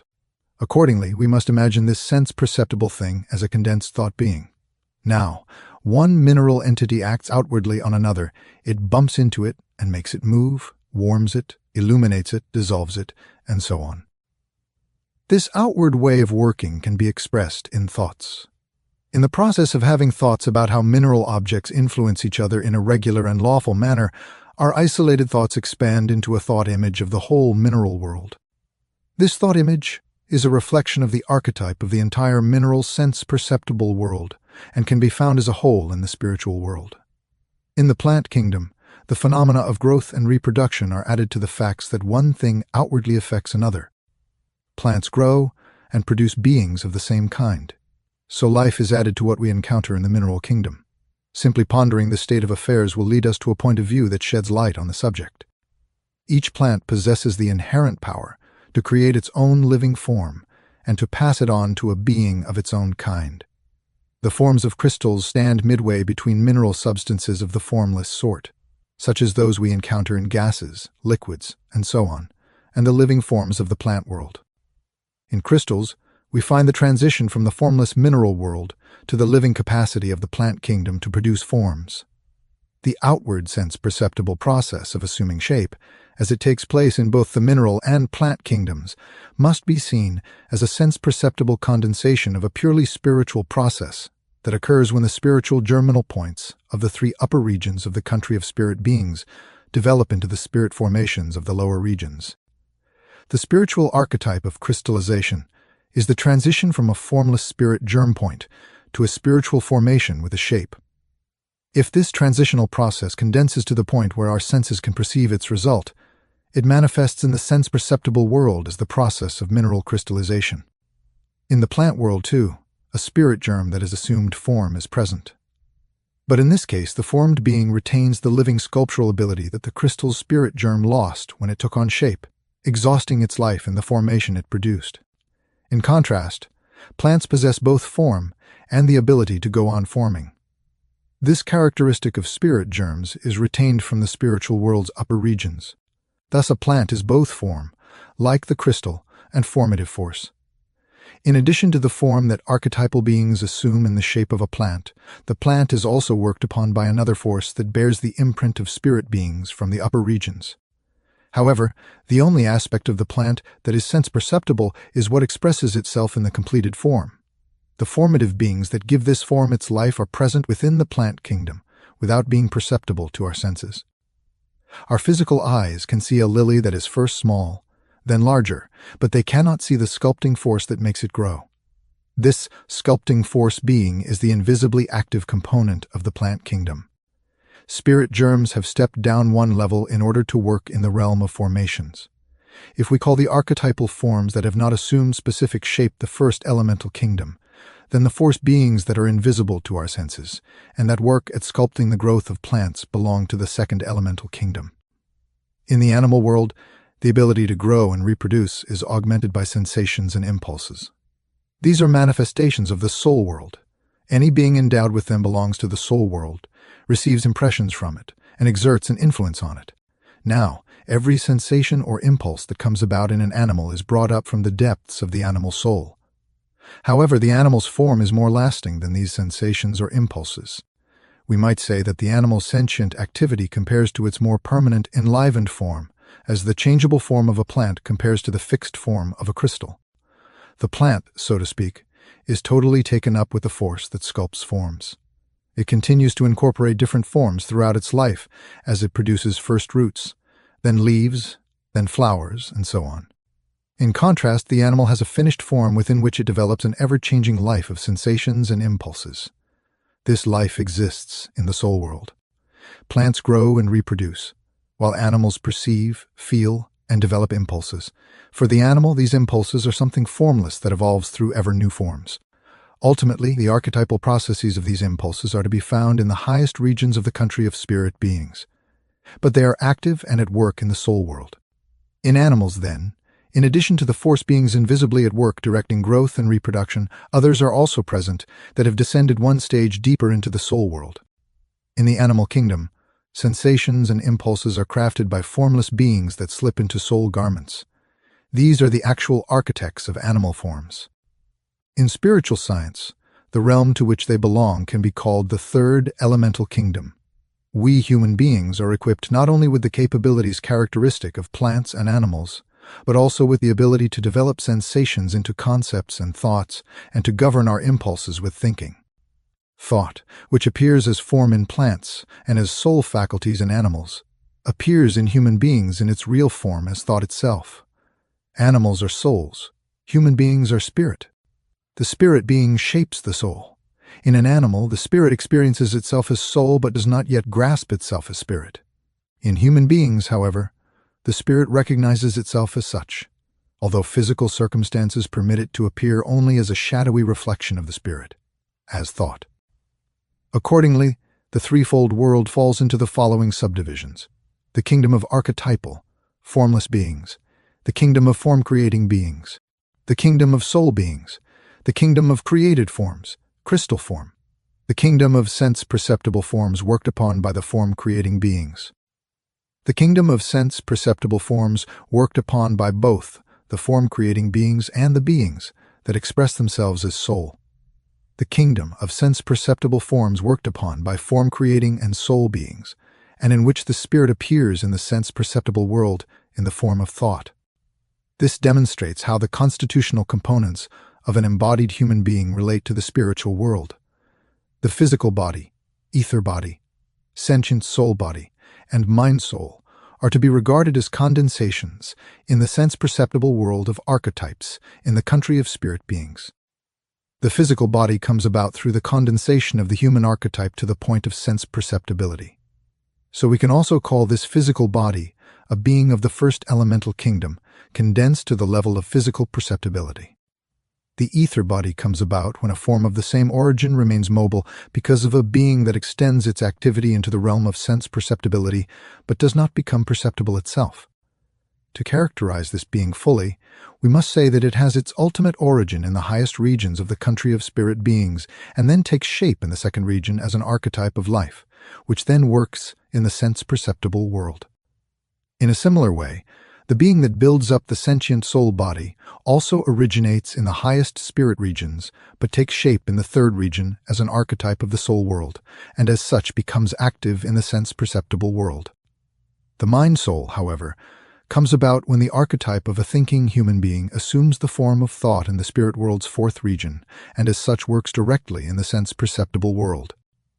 This, then, is how human beings stand within the physical world, how the spirit works on our physical, ether, and soul bodies and makes its appearance in our mind-soul.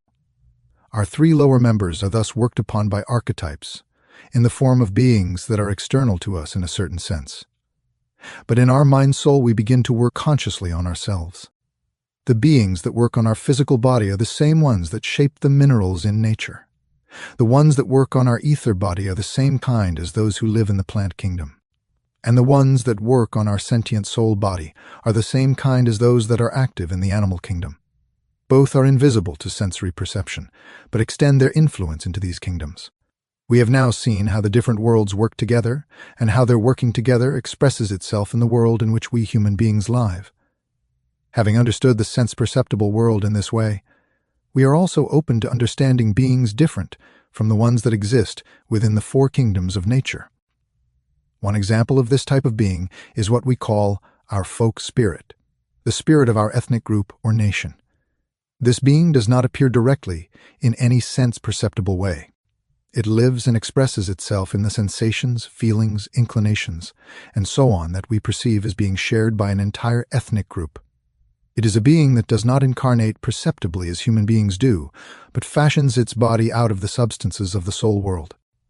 The soul body of the ethnic spirit surrounds the members of an ethnic group like a cloud in which they live. Its influence becomes apparent in the souls of the individuals in question, but it does not originate in these souls. If we do not conceive of the ethnic spirit in this way, it will remain an empty abstraction, a schematic mental image devoid of life and being. Another example of this type of being is what we call the zeitgeist, or spirit of an age. Indeed, our spiritual view widens to encompass a multitude of different higher and lower beings that live in our surroundings without becoming perceptible to our senses. However, those who are capable of spiritual perception do perceive these beings and can describe them. The lower beings of this sort include all those described by seers as salamanders, sylphs, undines, and gnomes. It should be unnecessary to mention at this point that such descriptions cannot be taken as literal depictions of the underlying reality. If they were, the world they refer to would not be a spiritual world but a crudely physical one. In fact, they illustrate a spiritual reality that can only be described using metaphors and images. Individuals who accept sensory perception alone as valid will believe these beings to be the product of superstition and of an imagination run wild. This is totally understandable. These beings will never become visible to physical eyes because they have no physical bodies.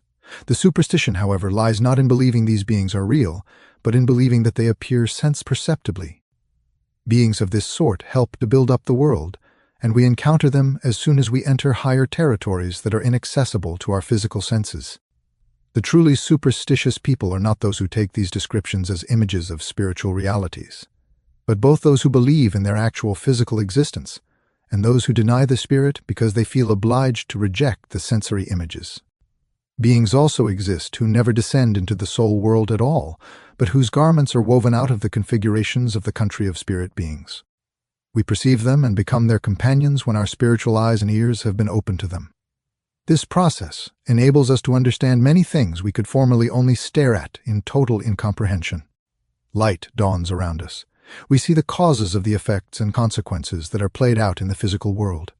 We grasp things that formerly, when we lacked spiritual eyes, we either had to deny totally or dismiss with the same quote, "There is more in heaven and earth than is dreamt of in your philosophy." People with a finer, that is, spiritual sensitivity grow restless when they begin to be dimly aware of the presence of a world in addition to the sense-perceptible world around them, a world they have to feel their way around in like blind people among visible objects. Clearly recognizing these higher regions of existence and penetrating what goes on in them with understanding is the only path that can really ground us and lead us toward our true calling as human beings. Through insight into what is concealed from our senses, we expand our own being in such a way that our life prior to this expansion seems to have been spent dreaming about the world. Part 6. Thought Forms and the Human Aura.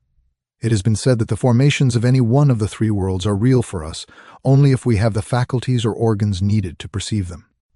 For example, certain processes taking place in space are perceptible to us as manifestations of light only because we have properly formed eyes. How much of what is real actually becomes evident to any being depends on that being's degree of receptivity. We are never justified in saying that only what we ourselves can perceive is real. Many things can be real, but we simply lack the organs to perceive them. The soul and spirit worlds are just as real as the sense-perceptible world. In fact, they are real in a much higher sense. No physical eye can see feelings and concepts, but they are real nonetheless. We encounter the phenomena of the physical world through our outer senses. Similarly, feelings, impulses, instincts, thoughts, and so on become perceptions for our spiritual organs. How these soul and spiritual phenomena become perceptions by means of our inner senses is analogous to how certain processes in space are perceived as colors. Of course, the full meaning of this statement can be understood only by those who have developed their inner senses by following the path to knowledge described in the next chapter. To such people, the soul phenomena of the soul environment and the spiritual phenomena of the spiritual region become supersensibly visible. They experience another being's feelings as raying out toward them like rays of light. When they turn their attention to others' thoughts, these thoughts radiate through spiritual space. For them, one person's thought about another person is not invisible. It is a perceptible process. The actual content of a thought exists only in the mind of the thinker, but it produces effects on the spiritual world, and it is this process that is perceptible to the spiritual eye. The thought is an actual reality, streaming out from one person toward the other, and how it affects the other person is experienced as a perceptible process in the spiritual world. For someone with open spiritual senses, then, the physically perceptible person is only one part of the whole human being. The physical person is the center of soul and spiritual streams. It is impossible to do more here than merely hint at the richly varied world that discloses itself to the seer. For example, a thought that is otherwise alive only in the listener's understanding appears as a spiritually perceptible color phenomenon. Its color corresponds to the character of the thought.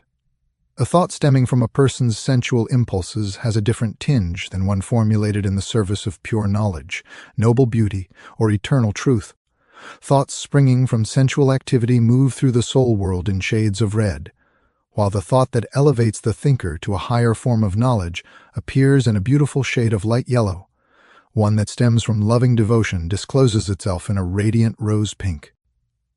The supersensible manifestation of a thought expresses its degree of exactitude as well as its content. A thinking mind's precise thought appears as a formation with distinct contours, while a confused idea appears as a blurred and foggy formation. In this way, a person's soul and spirit nature appear as the supersensible portion of a total human being. These spiritually perceptible colors, which surround an active physical human being like an egg-shaped cloud, constitute that person's aura. The size of this aura varies from person to person, but on average we may imagine a whole person to be about twice as tall and 4 times as broad as his or her physical body. Within the aura, streams of different colors present a true and ever-changing picture of our inner life in all its variability. However, there are also some lasting basic colors that express specific permanent traits, talents, habits, and idiosyncrasies of character. People who are currently far from being able to experience the path to knowledge described in the next chapter are likely to misunderstand the nature of what is described here as the aura. They may imagine that the colors described here are present to our mind's eye in the same way that physical colors are present to our physical eyes. Such soul colors, however, would be mere hallucinations. Spiritual science has absolutely nothing to do with hallucinatory impressions, and in any case that is not what is meant by these descriptions. We can get the right idea of what is meant if we keep in mind that we not only experience a sensory impression of a physical color, but also have a soul experience that is different when our souls, by means of our eyes, perceive a yellow surface than when we perceive a blue one. Let us call this experience dwelling in yellow or dwelling in blue. A soul that has set out on the path to knowledge has this same experience of dwelling in yellow when it encounters the active soul experiences of other beings, and a dwelling in blue when it meets devotional attitudes. The point is not that seers visualize another soul in the same way that they see it in the physical world, but rather that they have an experience that justifies their calling it a visualization, just as people who are perceiving physically call a blue curtain blue, for example. Furthermore, seers must be aware that this is being experienced in a body-free state, so that they acquire the possibility of speaking about the value and significance of the soul's life in a world not perceived through the medium of the human body. The sense in which this description is intended must be kept in mind. Even though seers talk as a matter of course about blue, yellow, or green in an aura, human auras differ greatly according to individual differences in temperament, personality, and degree of spiritual development. A person totally given over to animal impulses has a very different aura than someone who spends a lot of time thinking. A religious person's aura is fundamentally different from that of someone who is totally caught up in trivial daily events. In addition, all of a person's changing moods, inclinations, pleasures, and pains are expressed in his or her aura. To learn what different shades of color in the aura signify, we must compare the auras of different types of mental and emotional experiences. We will first look at inner experiences that are penetrated through and through by pronounced emotions. These experiences can be separated into 2 different types. In one type, the soul is driven to these emotions primarily by the person's animal nature. In the other type, emotions assume a more refined form because they are strongly influenced by thinking and deliberation, so to speak. In the first type of experience, the streams of color flowing through particular parts of the aura are primarily various shades of brown and reddish yellow. In people with more refined emotions, shades of lighter reddish yellow and also green appear in the same places. It can be noted that shades of green appear more frequently with increasing intelligence. People who are highly intelligent but devote themselves totally to satisfying their animal impulses have a lot of green in their aura, but this green always has a more or less pronounced tinge of brown or brownish red.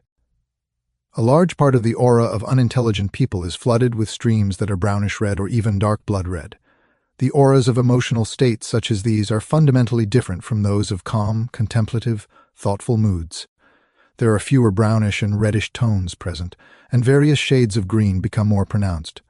During strenuous thinking, the aura's basic color becomes a pleasing green.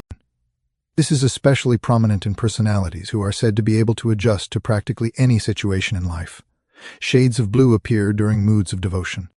The more people place themselves in the service of a cause, the more pronounced these shades of blue become. In this connection, we may encounter 2 very different types of people.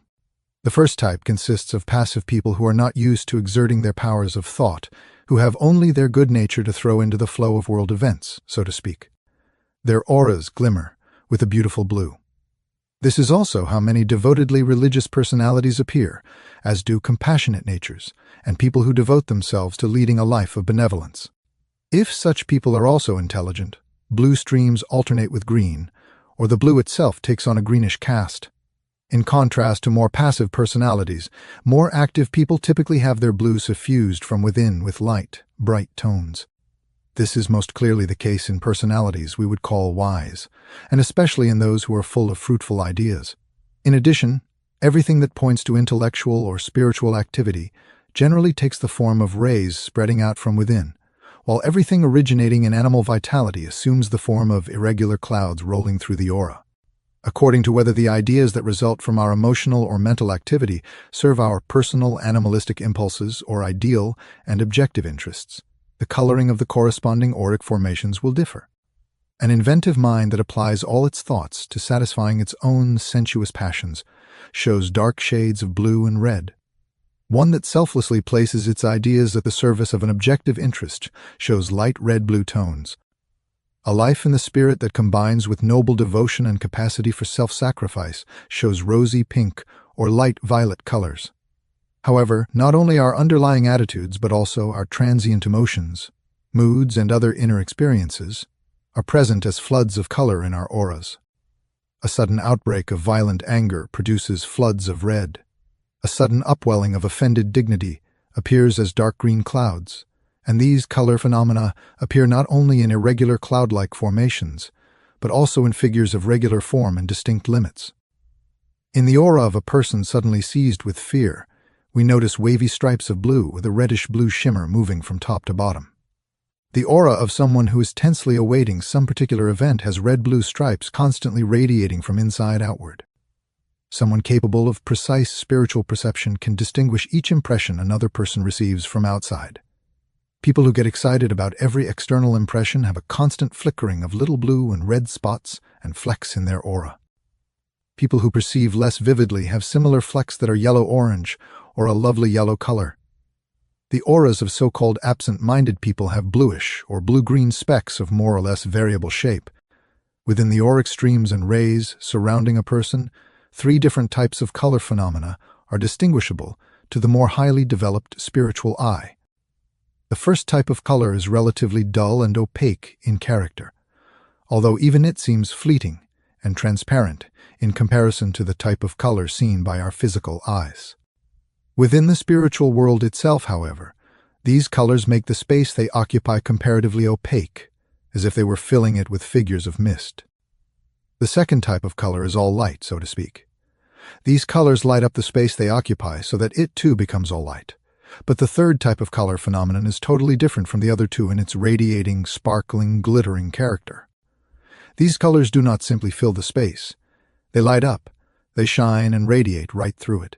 There is something active and inwardly mobile about them, as if they were constantly creating themselves from within, while the other colors have something quieter and more lackluster about them. Figuratively speaking, the first 2 types of color fill space with a delicate fluid that quietly stays put, while the third type fills it with constantly self-enkindling life and unceasing activity. These 3 color types are not arranged in distinct layers in the human aura, nor do they occupy separate areas of space. Instead, they interpenetrate in a great variety of ways. It is possible to watch all 3 kinds mixing and mingling in the same place in the aura, just as a physical object such as a bell can be both seen and heard at the same time. This means that the aura is actually an incredibly complex phenomenon, because we are actually dealing with 3 interpenetrating auras. However, we can sort things out by turning our supersensible attention to only one of the 3 at a time. This is similar to shutting our eyes while listening intently to a piece of music in a sense-perceptible world. Seers have 3 different organs for the 3 kinds of color, so to speak, and can open one of them to impressions while closing the other 2 for the sake of undisturbed observation. To begin with, some seers may be able to see only one aura while the others remain invisible. Others are receptive to the first 2 types but not to the third. The ability to observe all 3 auras and to direct one's attention to one at a time for purposes of study constitutes the higher stage of seership. The threefold human aura is the supersensibly perceptible expression of the 3 components of the human being's essential nature: body, soul, and spirit. The first aura reflects the body's influence on the soul. The second represents the soul's own life. It extends beyond direct sensory stimulation but is not yet devoted to the service of the eternal. The third reflects the immortal spirit's degree of mastery over the transitory aspect of human nature. It must be emphasized at this point that since these things are even more difficult to describe than they are to observe, this and any other attempt to describe auras should never be taken as anything more than a stimulus to understanding. Thus, to a seer, the idiosyncrasies of an individual's inner life are expressed in that person's auric makeup. Any emotional or mental activity that is totally given over to sensuous impulses, fleeting desires, and momentary external stimuli shows up as garish colors in the first aura, while the second is weakly developed, showing mere traces of colored form. In a case like this, the third aura is barely visible. Only a flicker of color here and there indicates that even in a person with this attitude, the eternal is present in the form of potentials, even though it may be suppressed by the effect of sensory factors. The more a person rids himself or herself of physical urges, the less prominent the first part of the aura becomes. Meanwhile, the second part becomes larger and larger, filling the body of colors within which the physical human being dwells with its radiating energy. And the more a person proves to be a servant of the eternal, the more the third part of the aura is revealed, showing the extent to which that individual is a citizen of the spiritual world. Through this part of the aura, an individual's divine self radiates into the earthly world. To the extent that individuals give evidence of this aura, they are flames used by the divinity to enlighten this world. Through this part of the aura, they show the extent to which they work out of the eternally true, beautiful, and good, rather than out of themselves, the extent to which they have wrested from their narrower selves, the capacity to offer themselves up on the great altar of cosmic activity. Thus, what individuals have made of themselves in the course of their incarnations comes to expression in their auras. All three parts of the aura contain many different shades of colors whose quality changes with an individual's degree of development. In the first portion, a person's undeveloped life of urges and impulses is seen in shades that range from red to blue. These shades are dull and opaque in quality. Pronounced shades of red point to sensual desires, lust, and the pleasures of the palate. Shades of green appear primarily in characters with a tendency to apathy and indifference. Lower natures who give themselves up greedily to any pleasures that come along but avoid the personal effort it would take to satisfy them, show brownish-green and yellowish-green tints, when a person's passions are intent on some goal beyond the reach of his or her acquired abilities. This type of aura is fostered by certain modern lifestyles. The lowest level of egotism, personal vanity rooted in low inclinations, is revealed in muddy yellow to brown tones. But of course, a life of animalistic urges also has a positive side. Even within the animal kingdom, the pure and natural capacity for self-sacrifice, of which instinctive mother love is the most beautiful and highest expression, is evident to a great extent. Such selfless natural urges are expressed in shades of light red to rose, while cowardly trepidation and a timid response to sensory stimuli show up as blue with a brownish or grayish cast. Various grades of color are also apparent in the second aura. Brown and orange forms express strongly developed vanity, pride, and ambition. Red and yellow flecks point to curiosity. Green expresses an understanding of life and the world, while pale green reflects clear thinking and intelligence. Children who learn easily have a lot of green in this part of their auras. A greenish-yellow coloring in the second aura points to a good memory. Rose pink indicates loving and benevolent wisdom, while blue is a sign of piety, verging on violet as this piety approaches religious fervor. Idealism and a serious elevated outlook on life are seen as indigo blue. In the third aura, the primary colors are yellow, green, and blue.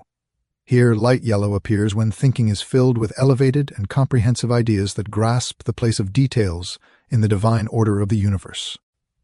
In the case of intuitive thinking that has been purified of all sensory images, the yellow acquires a golden glow.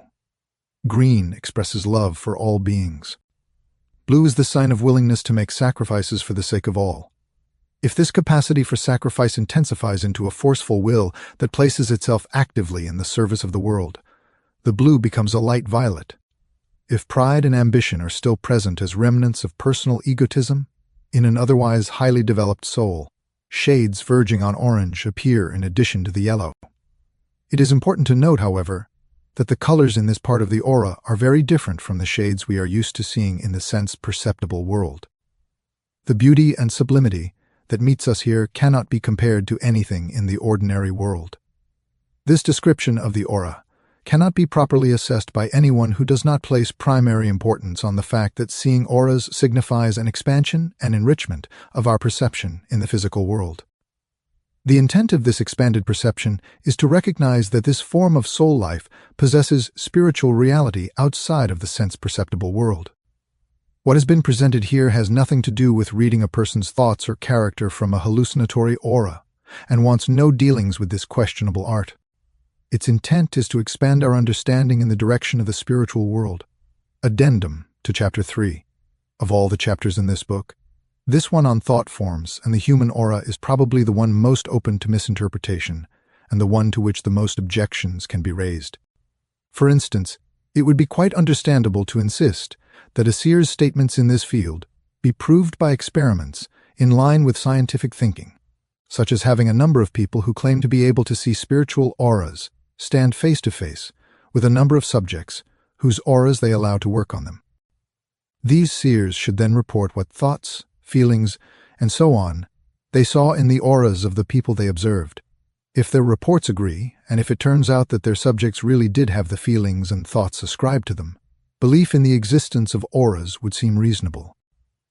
This is certainly the scientific way to look at the issue, but something else must be taken into consideration. Spiritual researchers work on their own souls to give them the capacity for spiritual vision. That is the point of their efforts. But whether they are then able to perceive something in the spiritual world in any given instance, and exactly what they perceive, does not depend on them, but comes to meet them as a gift from the spiritual world. They cannot force it. They have to wait until it comes. Their intent to perceive spiritually is never the real cause of it happening, although that is what science would assume in the case of this experiment. The spiritual world will not allow itself to be bossed around. If this experiment were to come about at all, it would have to be initiated by the spiritual world, by a spiritual being's intention to reveal the thoughts of one or more subjects to one or more seers. A spiritual impulse would have to bring these seers together to carry out the observation, in which case their reports would be sure to agree. As paradoxical as it may seem to a strictly scientific mind, this is the fact of the matter. Spiritual experiments cannot come about in the same way as physical ones. If clairvoyants are visited by people they do not know, it cannot simply be assumed that they will be able to see the stranger's auras. It is not a matter of deliberate intent. They will be able to see them if and when there is a reason for it in the spiritual world. The point of these few words is to draw attention to the misconception inherent in the objection described above. Spiritual science is meant to describe how people can learn to experience the reality of auras for themselves. All it can say to those who seek this knowledge is, apply these prerequisites to yourselves, and you too will see. It would certainly be more expedient if the demands of scientific thinking could be met. But those who require proofs of this sort have not familiarized themselves with even the most elementary results of spiritual science. This book's statements about the human aura are not intended to accommodate spiritual sensation seekers who will be satisfied only by being presented with something that can be conceived of no differently than something physical. That is, when they can rest content in the sense world with their usual ideas. What was said at the beginning of this chapter about how auric color is to be imagined was surely calculated to prevent misunderstandings of this sort. But anyone who aspires to genuine spiritual insight has to realize that direct experience of matters of spirit and soul involves seeing the aura spiritually rather than sensorially. Without spiritual perception, the experience remains unconscious. We must not confuse the experience itself with its expression in pictorial form, but we must realize that the experience is very adequately expressed in its pictorial view. It is not something the perceiving soul makes up arbitrarily. It takes shape of itself in supersensible perception. Scientists may be forgiven if they find themselves compelled to describe a human aura of some sort, as Dr. Moritz Benedict does in his book on the rod and pendulum theory. There are a small number of people who are adapted to seeing in the dark. Of this minority, a relatively large percentage can see many objects in darkness but without colors, and only relatively few also see in colors. My two classic cases of seeing in the dark examined a considerable number of scholars and physicians in my darkroom, and these subjects were left with no justifiable doubt as to the accuracy of their observations and descriptions. People whose eyes see colors in the dark see the front of the forehead and scalp, as well as the rest of the right-hand side in blue, while the left side is seen as red, or sometimes yellow and orange. The division and coloring are the same when seen from behind. Physician. His book Routen und Pendel was published in Vienna in 1917. This quotation is from page 17. Spiritual scientists, however, will not be forgiven so easily if they talk about auras. But this author's intention is neither to take any kind of position on Benedict's report, which is one of the most interesting in the annals of modern science, nor to grab at any flimsy opportunity to justify spiritual science by means of the natural sciences. His intent is only to point out how in one case someone investigating natural phenomena can make claims that are not totally dissimilar to those of spiritual science. It should be emphasized, however, that the aura discussed in this book is to be grasped by spiritual means, and is something completely different from the one Benedict is talking about, which can be studied by physical means. We would be surrendering to a gross illusion if we were to believe that spiritual auras could be investigated by any outer scientific methods. They are only accessible to the spiritual vision acquired on the path to knowledge described in the last chapter of this book. To recapitulate, the idea that the truth of spiritual perception can be verified in the same way that the truth of physical perception can is based on a total misunderstanding.